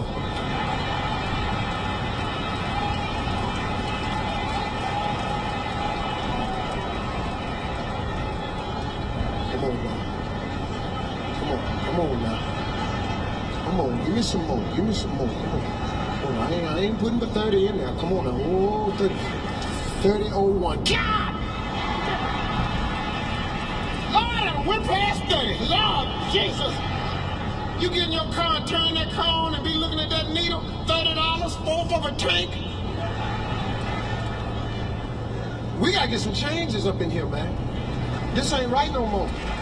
I want to get back to when pumping gas was fun. Remember you get $2 worth of gas? Remember that? I'm going in here and get $2 worth of gas. You could buy some snacks. When last time you went there and bought a snack? And pay for this gas and get your ass in that car. Eat that apple you've been eating on since 4 o'clock. Top tier laughs. You're listening to SiriusXM Comedy Greats. Live Aid, Sun City, AMC International. These were the concerts that brought awareness to human rights struggles around the world. I'm Bob Crawford, historian and bassist for the Avett Brothers. And on my exclusive 6-part series, Concerts of Change, I explore the history of these events, including interviews with Bob Geldof, Stephen Van Zandt, Jackson Brown, Bono, and more. Change both of our lives. You can hear the full series of SiriusXM Volumes Concerts of Change right now on demand on the SXM app, free for most subscribers.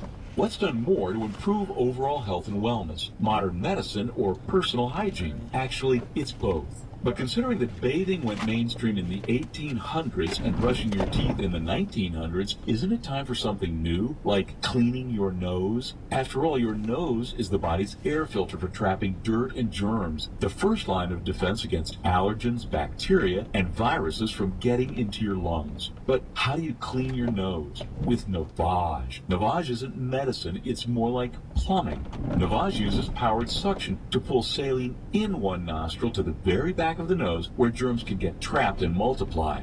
And then out the other nostril, flushing out mucus and microbes so you can breathe better, sleep deeper, snore less, and stay healthier. Join over 2 million others and find out for yourself how refreshing and easy to use Navage is. At Navage.com, Walgreens, CVS, Rite Aid, Bed Bath, and Target. Navage. Clean nose, healthy life. Owner-operators, CAG Truck Capital offers loans for major engine overhauls and truck financing. If you need the cash, you can now qualify for an engine overhaul loan over the phone at 800-932-CASH, 800-932-CASH, or CAGTruckCapital.com. Cummins owners ask about a free 2-year warranty. New text message from Haley Hawthorne. Over the phone, 800-932. I should have told you sooner and I forgot. My 3-year-old was acting like he was getting sick yesterday. Thankfully he's fine and I think he was just really tired. But I asked Barbara if she would take my shift so I wouldn't have to call in last minute. So she's actually working today for me. Because socks in our exact individual size is what we've all been waiting for. You won't believe the difference you'll feel when you wear socks that actually fit. It's mind-blowing comfort and... They're made right here in the USA. Think about it. How can a small, medium, large sock fit every size foot? That's crazy. At Kane 11, we don't make our socks like rubber bands stretching to fit every size foot. We use exact measurements, the finest quality, so each individual size sock fits your foot perfectly. Thank you. You deserve it. What I love most about Kane 11s is that they feel amazing in any shoe. Go to Kane11.com, get 20% off your first order. And 100% happiness for your feet. Only available at Kane 11. Walk the world with me. All right, guys, one more time. You ready? For more Kevin Hart, listen to Kevin Hart's exclusive Sirius XM show, Straight from the Heart. Hosted by myself and Plastic Cup Boys. Tuesday and Thursday at 7 p.m. East, 4 p.m. West. 2 solid hours of Kevin Hart and the Plastic Cup Boys. Let's make sure that we give the people what they want. More of us. Straight from the Heart on Kevin Hart's Laugh Out Loud Radio. Sirius XM Channel 96. And the Sirius XM app. Legendary stand-up. This is Comedy Greats on Sirius XM.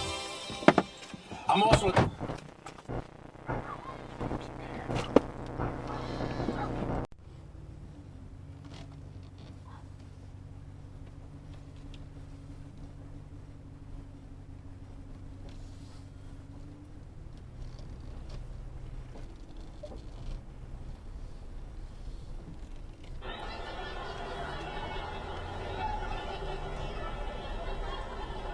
Some of the bathrooms are fancy. They have the railings on each side of the toilet, and you assume that's for the elderly or the handicapped.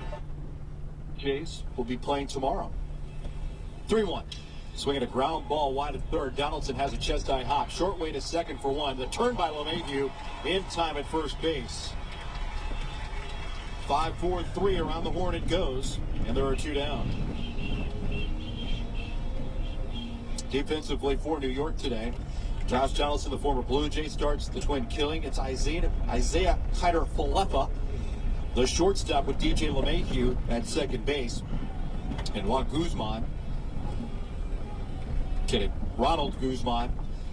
the first baseman. Joey Galloway and Judge Giancarlo Stanton, left, center, and right for New York. Michael King on the back half of the battery with 2 down, a runner at third for Lourdes Gurriel Jr. King stands 6 feet 3 inches, and Gurriel sends a line drive caught by the leaping Kiner-Falefa. He swings at the first pitch, and he's been swinging it well all spring long. That's just the 4th time Gurriel has been retired. Liner retires the Blue Jays here in the top of the first, and Alek Manoah will head to the hill for the Blue Jays right after this, after a scoreless first half inning. It's Blue Jays baseball this afternoon from Tampa on the Sportsnet Radio Network. The world's premier electronic music festival makes its return on UMF Radio. Go. Ultra Music Festival 2022. Hear it live as Sirius XM's Diplo's Revolution becomes UMF Radio with headlining sets from Tiesto, Millennium, Armin van Buuren, and more. Ultra Music Festival Miami, all weekend starting today, 5 p.m. Eastern, 2 Pacific on Channel 52 and the SXM app. Are you regretting eating that gas station hot dog? Yeah, we know. We've been there too. This is a message for baseball fans like you. Did you know that you get a channel that's talking baseball 24/7 as part of your Sirius XM subscription? What? Our lineup includes shows hosted by former big leaguers and executives. Plus, you'll hear from 17 managers each week. MLB Network Radio is on Sirius XM Channel 89. Or just search MLB Network Radio on the SXM app. Sirius XM Sports. We're more than just a game. Details. He has the patience of a saint at the plate and the discipline of a monk, all wrapped into one. Kevin Biggio and the Toronto Blue Jays play here on the Sportsnet Radio Network. Alek Manoah for the Toronto Blue Jays scraping up the bump here at Georgia and Steinbrenner Field, making his second spring start. They'll face Aaron Judge, Josh Donaldson, and Joey Gallo in the top third of the New York Yankees lineup. Giancarlo Stanton, DJ LeMahieu, and Aaron Hicks will bat 4, 5, and 6.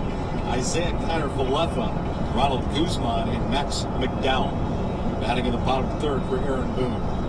Defensively for the Blue Jays, Alejandro Kirk gets the start behind the plate. Matt Chapman at third base with Bo Bichette on the left side of the diamond.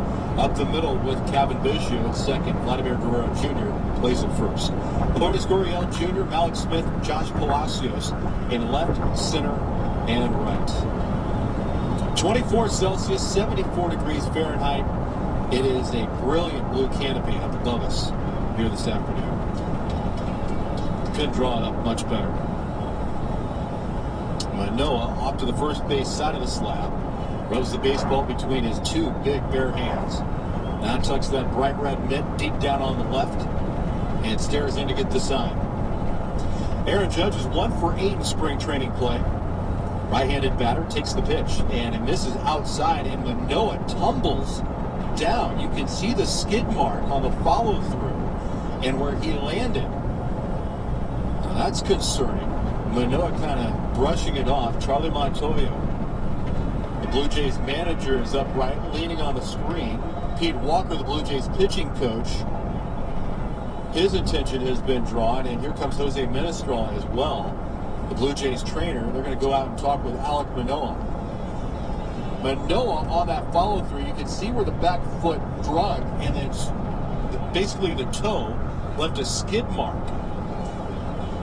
And Manoah, who crumpled, went down on all fours. And now they're looking at the mound. Bill Cosby's the home plate umpire this afternoon. He's with Charlie Montoyo and Alejandro Kirk. They're evaluating the mound. They're kind of looking down at it and said, yep, that's where the turf monster got me. Manoah, though, hasn't thrown a warm-up pitch. It's a brief conversation that just concluded. Let's see if Manoah can settle down. This is not quite a crisp start for either starting pitcher. Michael King was all over the map with his control. Now Manoah, on his follow-through of the very first pitch, bit the dirt, the 1-0. Across the knees, a fastball called strike one. The Yankees won 92 ball games last season, going 92-70 back in the postseason for the fourth straight year there in Boone. 1-1. Swinging a ground ball towards the middle of the diamond. Two-hopper right to Biggio. Handles in front of the buckle. 90-foot throw. On time and on target to retire Aaron Judge.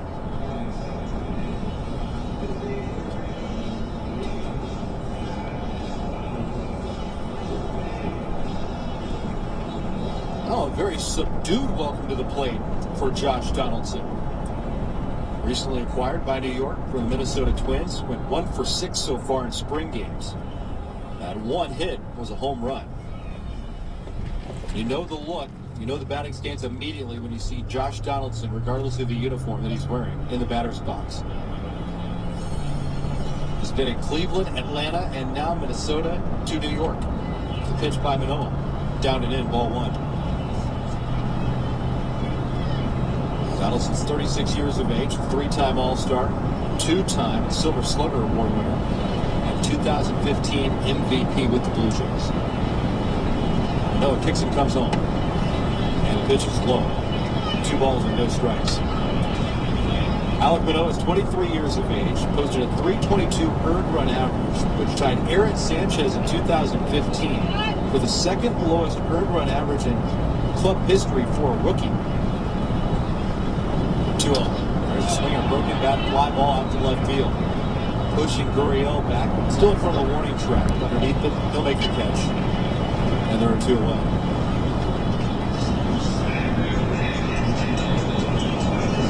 Juan Guzman's .299 earned run average in 1991 still holds as the best in franchise history. And then the .322 earned run average combined with Alek Manoah and Aaron Sanchez, second best for any rookie that's made more than 10 starts. Manoah led all major league rookies in WHIP last year at 1.05 and opponent average, hitting just a .192 off of it. No score, inning number 1. Joey Gallo's the batter. Open stance on the left side. The Blue Jays have 4 men in the outfield. The first pitch is swung on and looped into the air. That'll drop in center field. A base hit.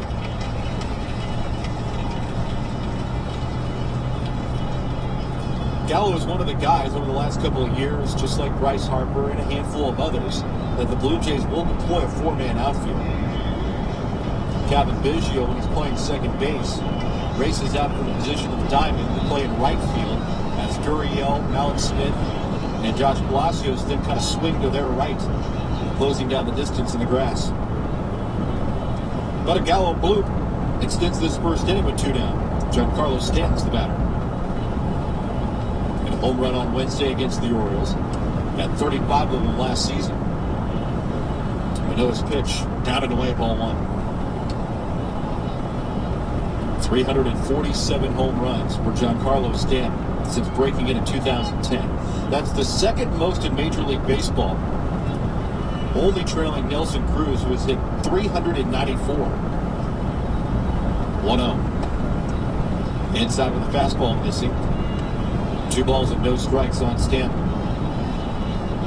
With his 35 home runs last year, Stanton batted .273 and drove in 97. Right-handed hitter, bouncing the bat off the right shoulder. The pitch by Manoah is a little bit low, and it's 3 balls and no strikes.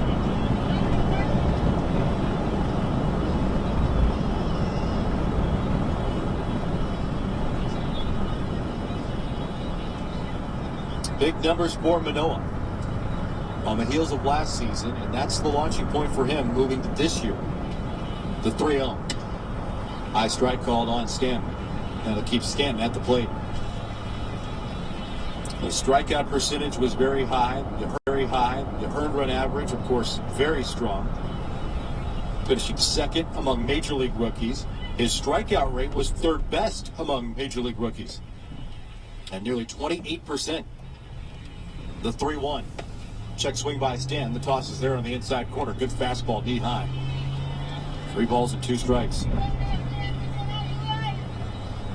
2 out, a runner at first. Scoreless in the first. Blue Jays shift the diamond to the left. Gliding holds a short lead of Gallo, who's leaning on his knees. There he goes. 3-2. Way outside, ball 4. 5 men will come to the plate with DJ LeMahieu.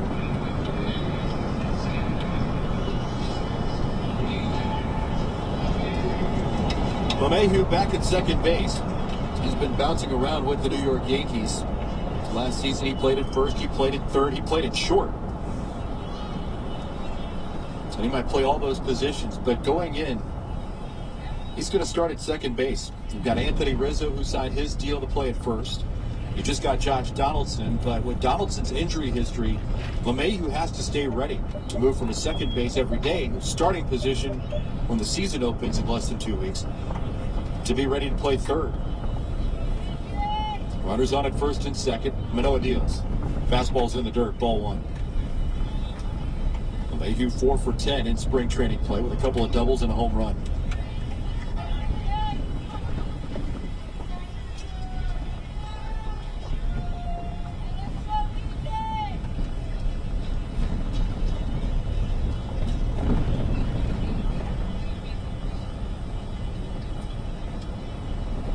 Manoah, long look in. Now the 1-0. Check swing by LeMahieu. The toss is there anyway. Evens the count at 1 ball and 1 strike.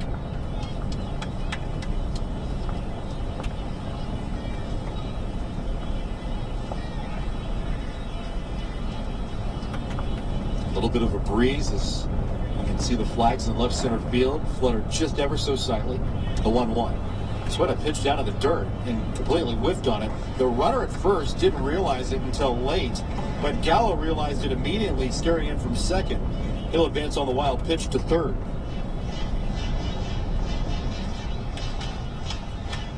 One ball and 2 strikes. 2 outs for LeMahieu.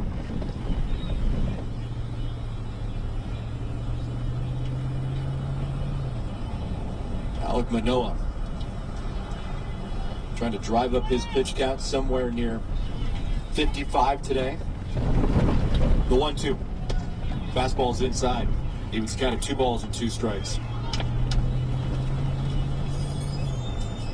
Hard to find a pitcher in the game that takes more pride in a very elevated pitch count. Manoah just grins when he talks about getting over 110 pitches. He said, look what I did in college. I could go 120, 130. I'm fine with that. I'm built for this. And he is every bit of that. 6 feet 6 inches, 250 pounds. The 2-2 is drilled down the right field line, slicing towards the corner, and foul. It stays 2 balls and 2 strikes on DJ LeMahieu. A season ago for Manoah, 127 strikeouts, the most in franchise history in the first 20 career games. He put great distance in between number 1 and number 2 in club rankings when Juan Guzman fanned 106. Manoah just rockets past that, ending up with 127 last year.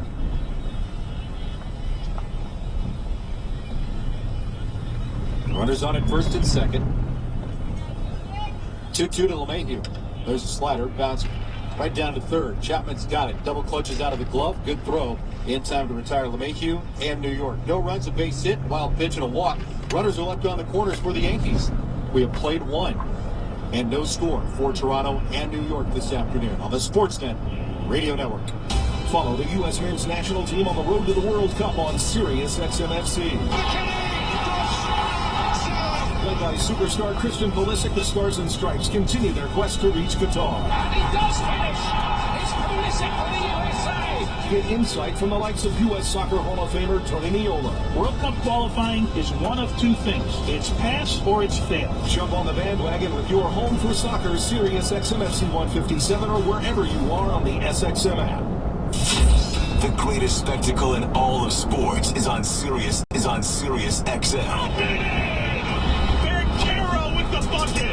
Hear Westwood One's coverage of every buzzer beater,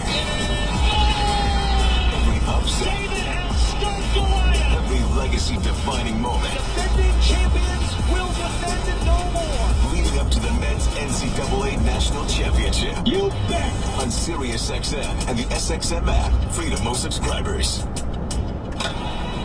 You love listening to baseball. You love talking about baseball. You love yelling at your buddies about baseball because they love baseball, and so do we. That's why SiriusXM has the only channel on the radio dedicated to baseball 24/7. It's MLB Network Radio, SiriusXM Channel 89. News, opinions, passionate baseball talk from former players and GMs, plus interviews with players, managers, and executives, and much, much, much more. If you can hear me right now, you've got MLB Network Radio, SiriusXM Channel 89, and on the SiriusXM app.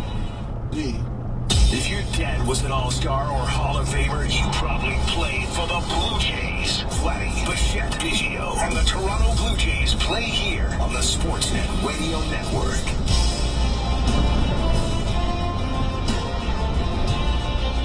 Well, the lines get brighter. 13 days.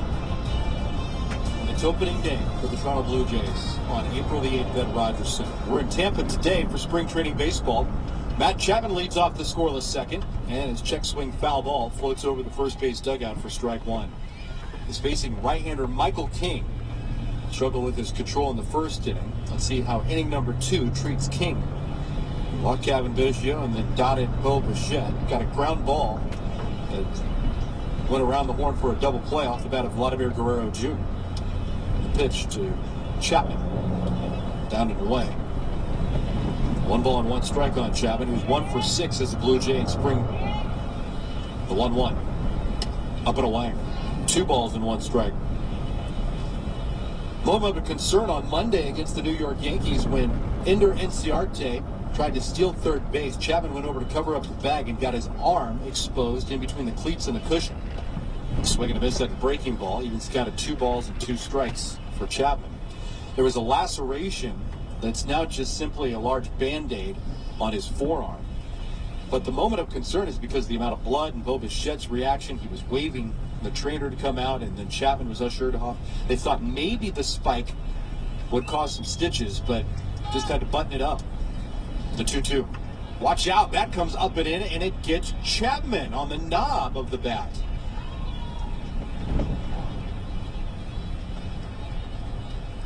This is not only uncomfortable for the batters in the batter's box, it's uncomfortable for a Blue Jay fan in the stands today. King is all over the place, missing arm side, and with right-handed hitters in there, you're concerned that King's control will end up in pain. The 2-2, down and away, 3 balls and 2 strikes.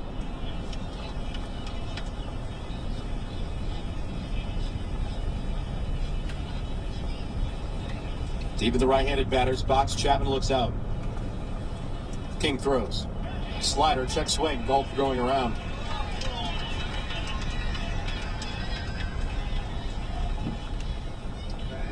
One down. Alejandro Kirk's the hitter.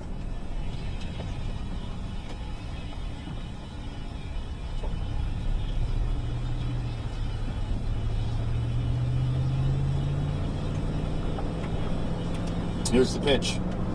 Cross the knees on Kirk for strike 1. 23-year-old is 5 for 11 in spring with a double and a home run.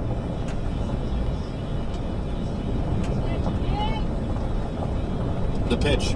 Swinging a low line drive, played on a bounce at second. LeMahieu steps to his left, fields and throws on first in time. 2 up and 2 down here in inning number 2. Blue Jays and Yankees play scoreless.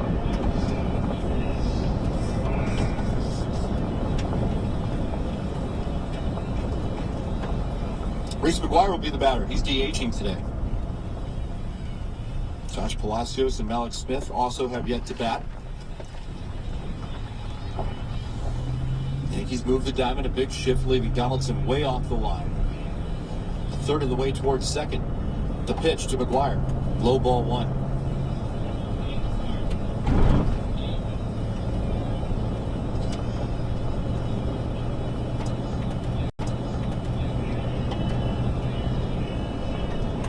King out of the windup, the 1-0. Missed inside. 2 balls and no strikes.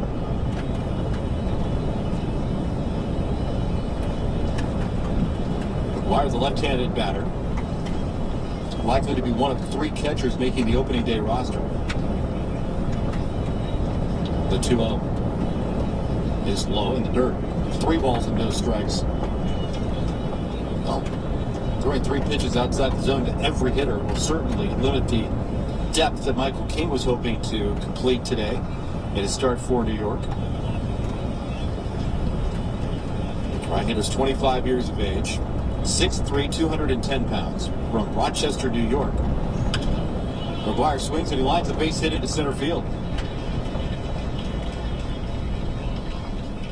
First hit of camp for Reese McGuire after an 0 for 11 start. And that brings up Brooklyn's own Josh Palacios. Had an opportunity to talk around the cage earlier today with Palacios. He's really good friends with Bo Bichette and Santiago Espinal. In fact, during the shutdown, during the onset of the pandemic in 2020, those 3 guys lived together. Palacios made it to the big leagues last year, left-handed batting outfielder. King throws way up and out, ball 1.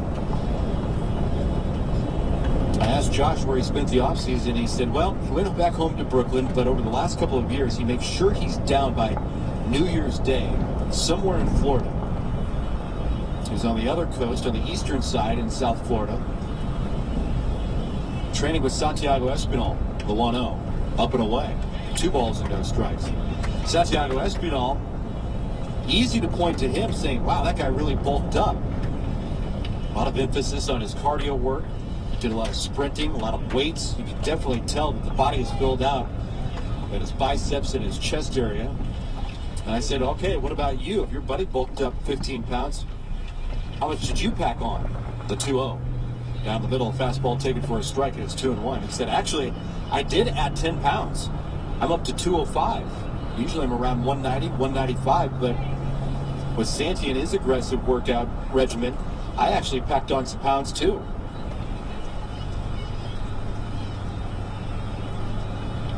Palacios looks out, the 2-1. Up and away. 3 balls and 1 strike.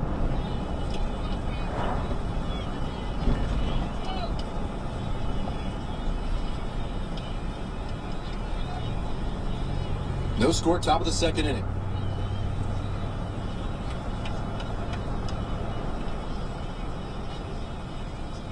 Runner at first. 3-1 to Palacios. There's a swing and a shot. A deep one down the right field line, and that ball's going to go a long, long way. Josh Palacios with an absolute no-doubter. A 2-out, 2-run home run for Palacios.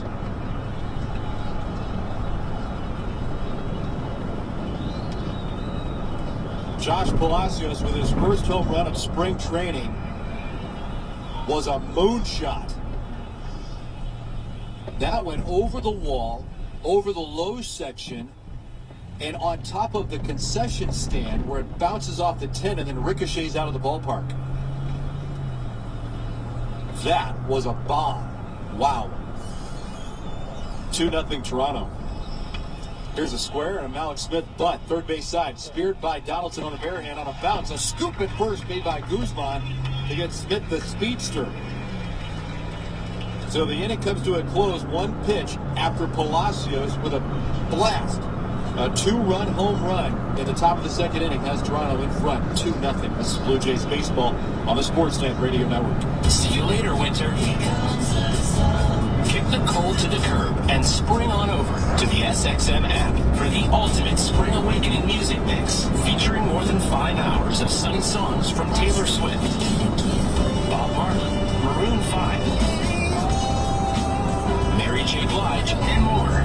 It's your soundtrack for a season of new beginnings. And it's only on the SXM app, included with all trials and popular plans. The greatest spectacle in all of sports is on Sirius XM. Carroll with the bucket. Hear Westwood One's coverage of every buzzer beater. Every upset. Every kissing defining moment. Defending champions will defend it no more. Leading up to the men's NCAA National Championship. You bet. On Sirius XM and the SXM app, free to most subscribers. Christopher Russo here, and it's time to bring you another edition of my award-winning podcast series, Digging Up the Past. We look back at the history of the NCAA tournament, focusing on the period from 1979 through 1989. Bird versus Magic, the rise of the Big East. It's all in there as we talk to the most prominent figures of the era, including Coach K and Jim Boeheim. It's Digging Up the Past, history of the NCAA tournament with me, Christopher Russo. Episodes 1 and 2 are now available on the SXM app. Just search Digging.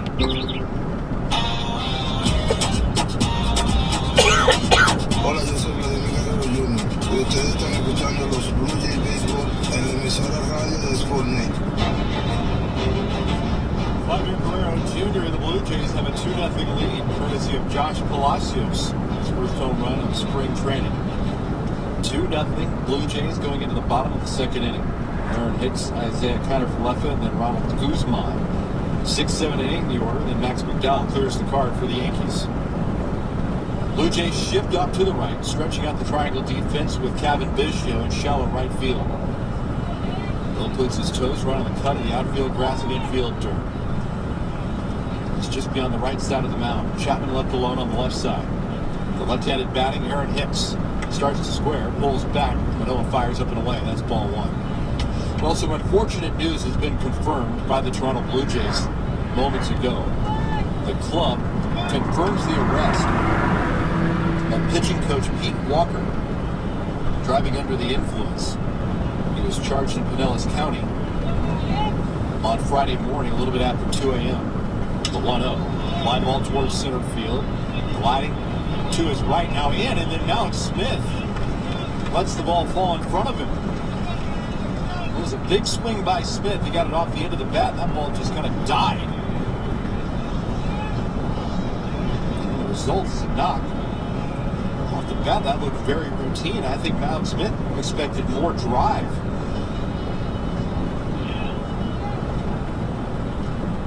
That ball just lands in shallow center field.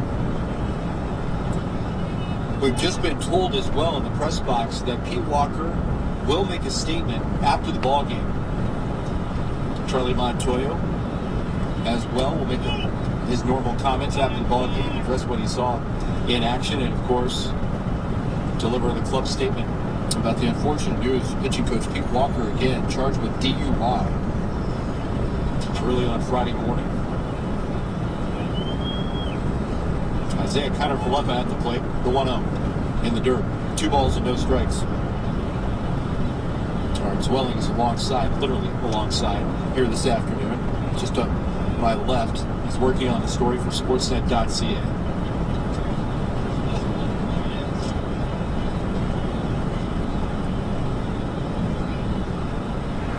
2-0 Toronto. Pitch by Manoah. Swinging a foul back. 2 balls and 1 strike. Isaiah Kiner-Falefa. 6 hits already in spring. 5 of them have been singles. 6 for 11 overall. Last season batted .271. This is the shortstop for the Yankees.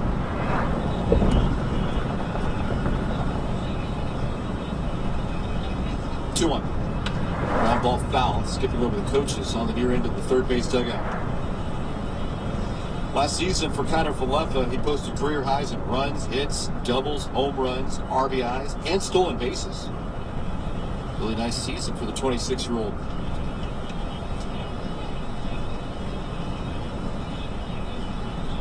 Played short for Texas after a season prior playing Gold Glove caliber third base for the Rangers.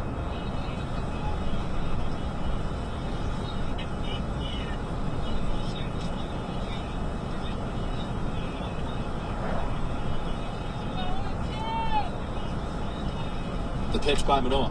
Late swing and a foul back. 2 balls and 2 strikes.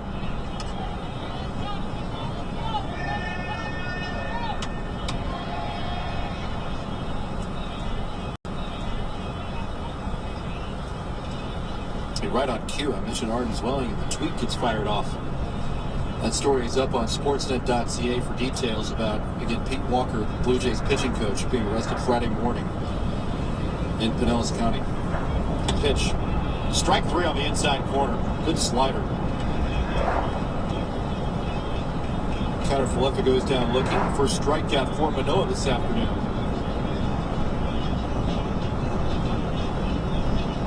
2-0 Blue Jays. Runner at first, 1 out. Ronald Guzman is the hitter. 2 for 5 with a home run.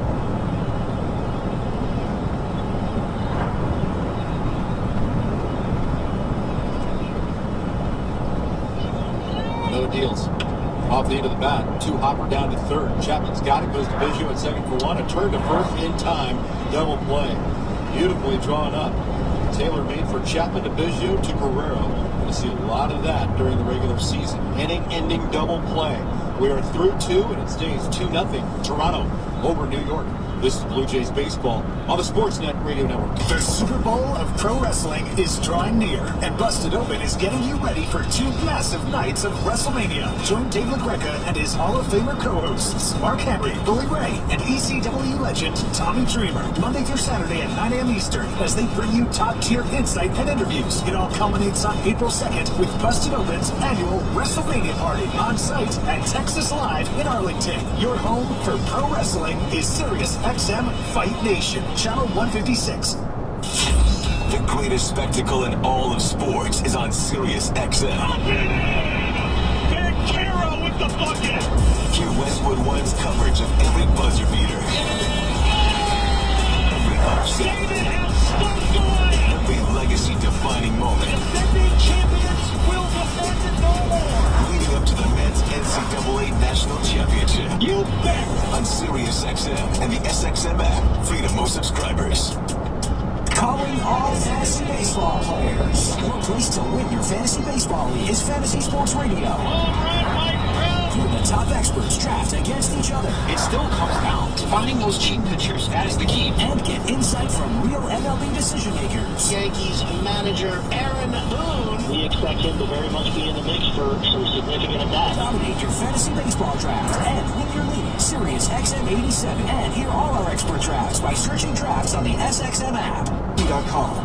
Danny Jansen's behind the plate, framing pitchers better than Bob Vila. Good to have you home again. Danny Jansen and the Toronto Blue Jays play here on the Sportsnet Radio Network. On day number 3 here in Tampa, George in Steinbrenner Field. The New York Yankees are hosting the Blue Jays, and Toronto strikes first on the Josh Palacios 2-run home run. 2-0 Blue Jays. Kevin Biggio, Bo Bichette, Vladimir Guerrero Jr. Top third of Toronto's order this afternoon.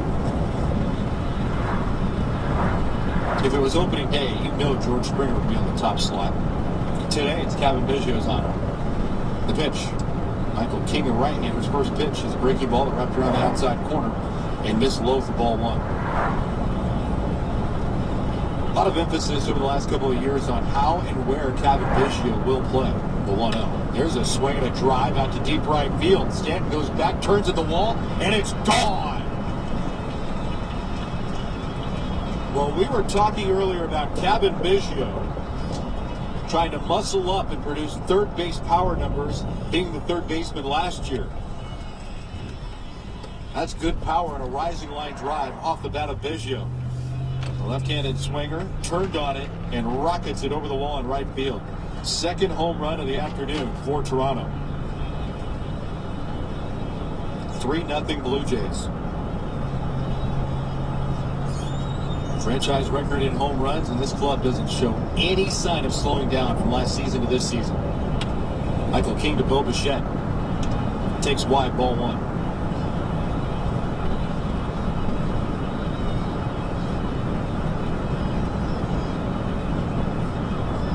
The pitch. Downstairs. 2 balls and no strikes. Goes 3 for 11 in spring play. Right-handed batter. Got hit by his first pitch today. Gets revved up, plays off the step, plays off the slider, but the pitch is over for a called strike. 2-1.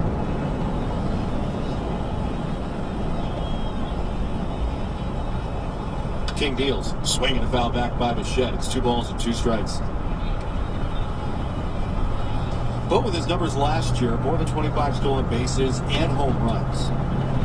Became the third different player in franchise history to have more than 25 swipes, more than 25 home runs. Shortstop franchise record with 29 homers a season ago. Jose Canseco and Sean Green, the other 2 in franchise lore. Now with Bo Bichette. The 2-2 pitch. Fastball's outside. It's 3 balls and 2 strikes on Bo.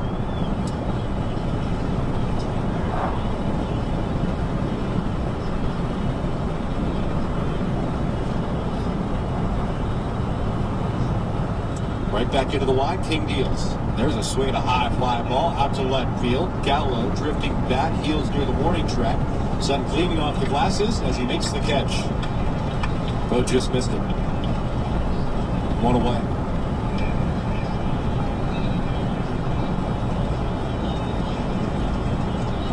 Vladimir Guerrero Jr. announced and getting a nice round of applause.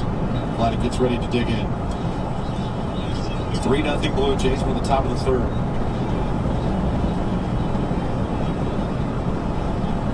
No change in the plan for Vladimir Guerrero Jr. He's doing everything just like last year. The pitch by King, swinging a foul ball over towards the Blue Jays dugout. Pinballs around. Teammates scatter quickly as that ball was bouncing quickly towards the far end. For Vladdy, it was an approach and a plan that started with his tee work, his cage work, both on the machine and in the tee, where his focus was simply driving the baseball back to where it came from and trying to pepper the back panel of the tunnel. Vladdy stares out. King uncoils the 0-1, and Guerrero pops it up. Foul ground on the first base side. That'll drift out of play. No balls and 2 strikes. I got some groans. That sounds like it got somebody. Oh, and it did.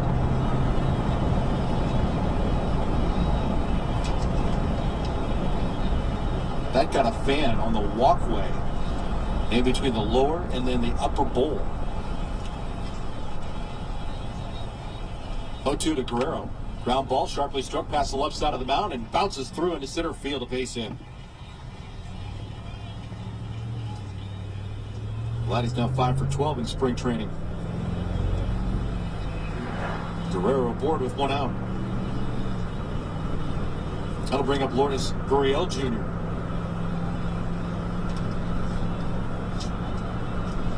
Lourdes has had a hot start to spring.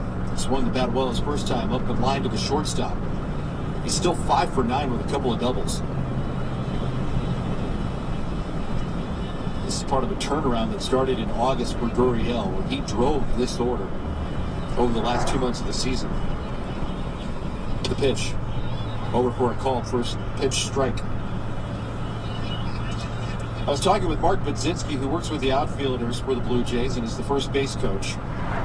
But just took a couple of steps forward, whispered into the ear of Guerrero. But he's taking a long look at Lourdes Gurriel Jr. offensively and working with him one-on-one a lot defensively. The pitch. Ground ball. That's foul on the third base side. No balls and 2 strikes on Lourdes, who's destined for another big season. The Blue Jays really feel that they found something in his approach at the plate. Gurriel is a product of that, both in video and consultation. But it's also a balance now where his outfield play has gotten a lot better.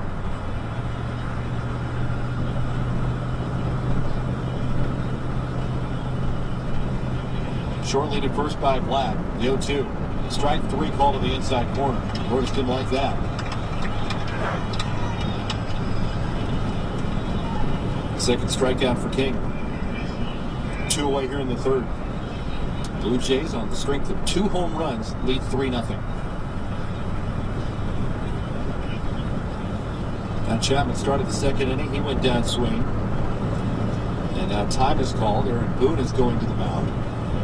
That might be it for Michael King, and we've got a pitching change. And that will be it for Michael King. So we do have a pitching change. The pitch count has been reached. So King is lifted mid-inning. And Matt Chapman will face a new Yankee arm.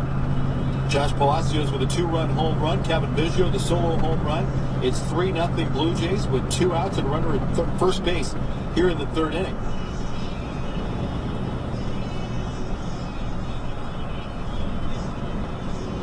And with this opportunity, our first chance this afternoon to go back to baseball control and say good afternoon to Show Ali. Good afternoon, Mr. Wagner. Nice to hear your voice. We have a chance to check in here in baseball control in downtown Toronto. So let's get a quick out-of-town scoreboard update in right now. Red Sox currently leading the Tampa Bay Rays 4-2. The Phillies leading the Tigers 4-0. The Braves on top of the Twins 1-0. The Marlins on top of the Cards 6-0. And zeros right now for Washington and the New York Mets. In hockey, we have a couple games going on right now as well. The Bruins on top of the Islanders, 4-2, midway through the second period of play, and zeros right now for the Tampa Bay Lightning and Detroit Red Wings in Detroit. Elsewhere, the Leafs take on the Habs tonight in Montreal. That's on Sportsnet and CBC at 7 p.m. Eastern. Elsewhere tonight as well, the Canucks are in Dallas taking on the Stars. That's on Sportsnet 360 and Sportsnet Pacific at 7 Eastern. Sens at home taking on the Panthers. That one's on Sportsnet 1 and City TV. The late game this evening is the Battle of Alberta Oilers Flames at 10 p.m. Eastern. Don't forget, Raptors in action tonight as well down at Scotiabank Arena. The Pacers are in town. Just 9 games left on the schedule for them. That game goes right here on Sportsnet 590 The Fan with Eric Smith and Paul Jones pregame at 7. Tip-off goes at 7:30. Raptors also announcing a 2-year deal for Armani Brooks this year and next. Brooks had recently signed a few 10-day deals with the team. Will stick around a little longer. And March Madness continues tonight as well. And if you missed it last night, St. Peter beating Purdue to become the first 15 seed to move on to the Elite Eight in the history of the tournament. Let's get you back to Blue Jays baseball. Back to Steinbrenner Field we go. Here is Ben Wagner. All right, thanks a lot, Show. We've got a gorgeous afternoon for the Blue Jays, and they are swinging it again today. A couple of home runs. Josh Palacio with a 2-run home run. Kevin Bishop solo shot. It's 3-0 Toronto. As Lucas Lichty takes over the pitching for New York, Michael King's pitch count has been reached. So the Yankees bring in the lefty. Matt Chapman, the batter. Lichty deals, and the toss is inside. That's ball 1. King goes 2 2/3, allows 3 runs, all earned on 4 hits. A couple of strikeouts and a walk. Vladimir Guerrero Jr. with a single. He strolls from first. King looks over. Now kicks and comes home with a 1-0. Curveball stays high. And it's 2 balls and no strikes. 46 pitches, 25 strikes for Michael King this afternoon. For Alek Manoah, he should get another frame. He should go 3 innings. Try to drive up that pitch count. With the first 2 frames, 28 pitches, 16 strikes for Manoah, the 2-0. Wrapped on the ground towards the hole and threw a base hit for Chapman. He pulls it through the left side. Chapman's got his second hit of spring training. Really enjoyed my conversation with Matt Chapman earlier today. He's talking just about how much better his body feels. And he said, comparing it from a year ago, there's no comparison. Because when your body feels good, you feel good. And everything around you feels much better. And that's exactly where Chapman finds himself. He's just trying to see pitches, work on his timing. He's not worried about results. That is a good result. A base hit for the Blue Jay third baseman. Runners on at first and second. Alejandro Kirk, the hitter.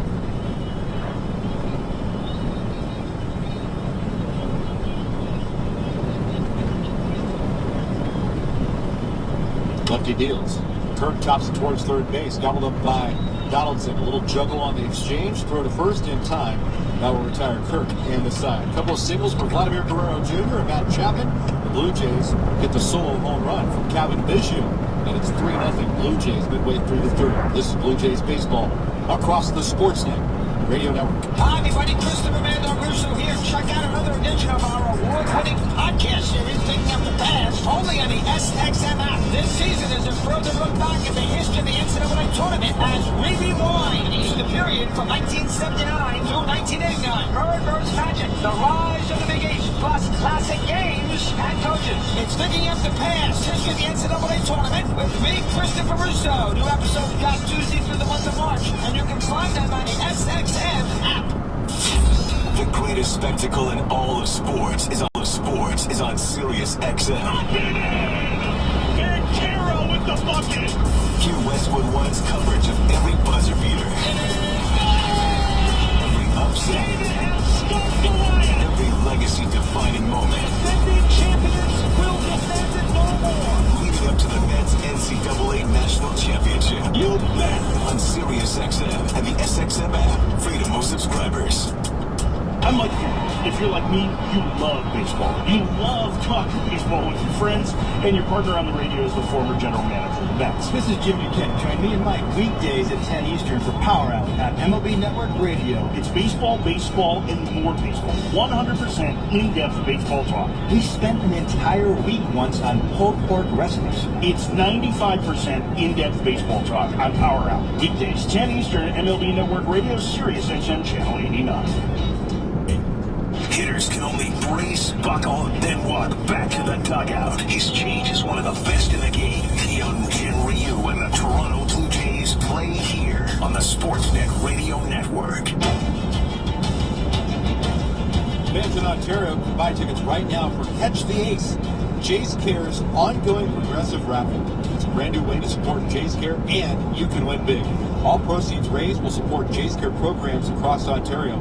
Get your tickets right now for this week's raffle at bluejays.com/catch-the-ace. That's bluejays.com/catch-the-ace. Great to have you alongside this afternoon. The Blue Jays with a couple of home runs, leading 3-0. Yankee half of the third inning against Alek Manoah. Max McDowell and Aaron Judge in the top of the order, followed by Josh Donaldson here in the third. McDowell, right-handed hitting catcher, faces Manoah. This is down and in. That's ball one. Now 28 years of age. He's been in the pros for 6 years. A season ago, he split time between AA and AAA. 1-0. Low for ball two. Milwaukee drafted McDowell, 13th rounder out of UConn. Last year in the Yankee organization, in between AA Somerset, which seems really odd to say, and Scranton Wilkes-Barre.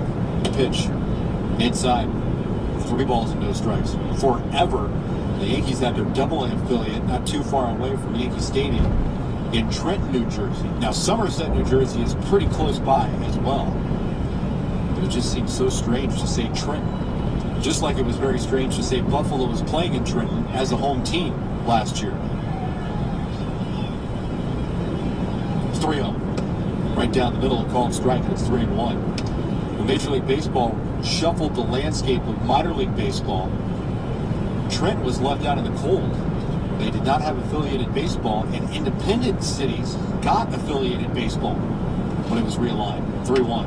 Fastball's up and in, ball 4. 5-pitch walk to the leadoff man. That'll bring up Aaron Judge.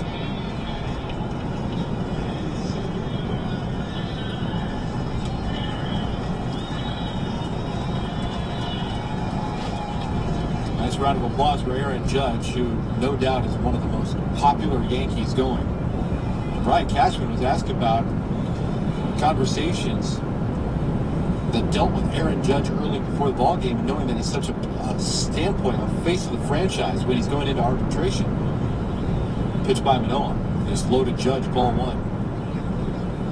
Brian Cashman got a little salty and was very short with the assembled media, fielding questions about what it would take to get Aaron Judge's contract situation locked up before opening day. And Brian Cashman said, matter of fact, the business will be done in one way or the other by opening day. Manoah throws up and in. Now behind 2 balls and no strikes. So that business, whether it is arbitration or contract extension, he said he's going to be here at least a year. We know that. Judge wanted $22 million to participate this season. The Yankees offered 17, which was the projected number, so it might go to arbitration, and they'll just take the numbers and get it locked up. The 2-0. He's swinging a ground ball foul on the third base side, and it's 2-1. For Judge, he was pretty much a matter of fact about what he wanted and where he wanted to go. He wanted a contract extension, and he wanted big money.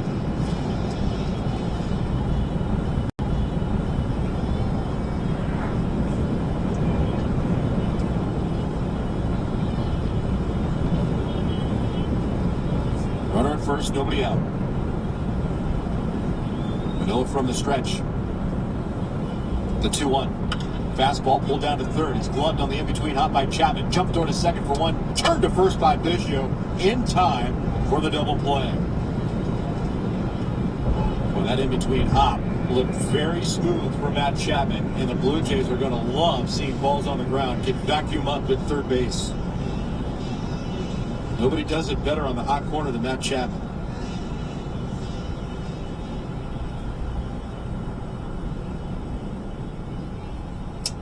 Two down, nobody on. Blue Jays in front, 3-0. Josh Donaldson's the batter. Manoah deals.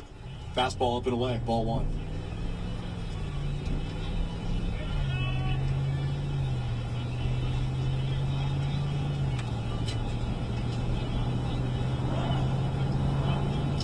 A very clean-shaven Josh Donaldson at the plate and on the video board.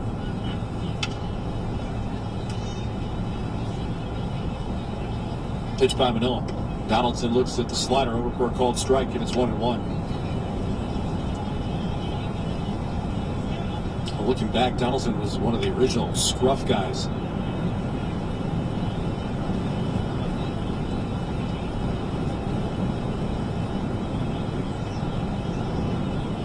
Manoa deals. A slider on the outside corner, called strike. It's 1-2.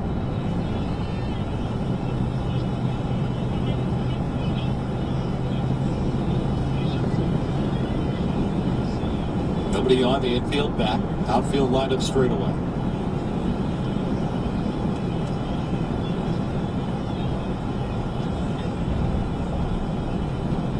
The 1-2. Foul back. Stays 1 ball and 2 strikes.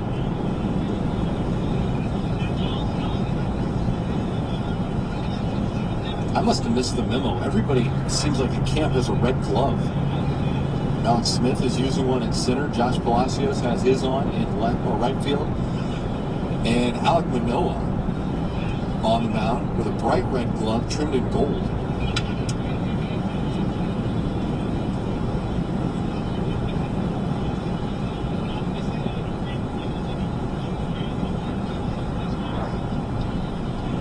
One-two. Popped up and back out of play. Blue Jays 3, Yankees nothing.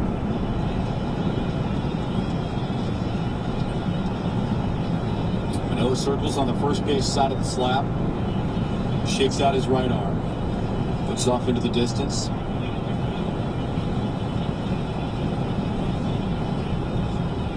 Now picks up the target set by Alejandro Kirk. Hands lock off the right cheek. The pitch. Fastball fouled back. Stays 1 ball and 2 strikes.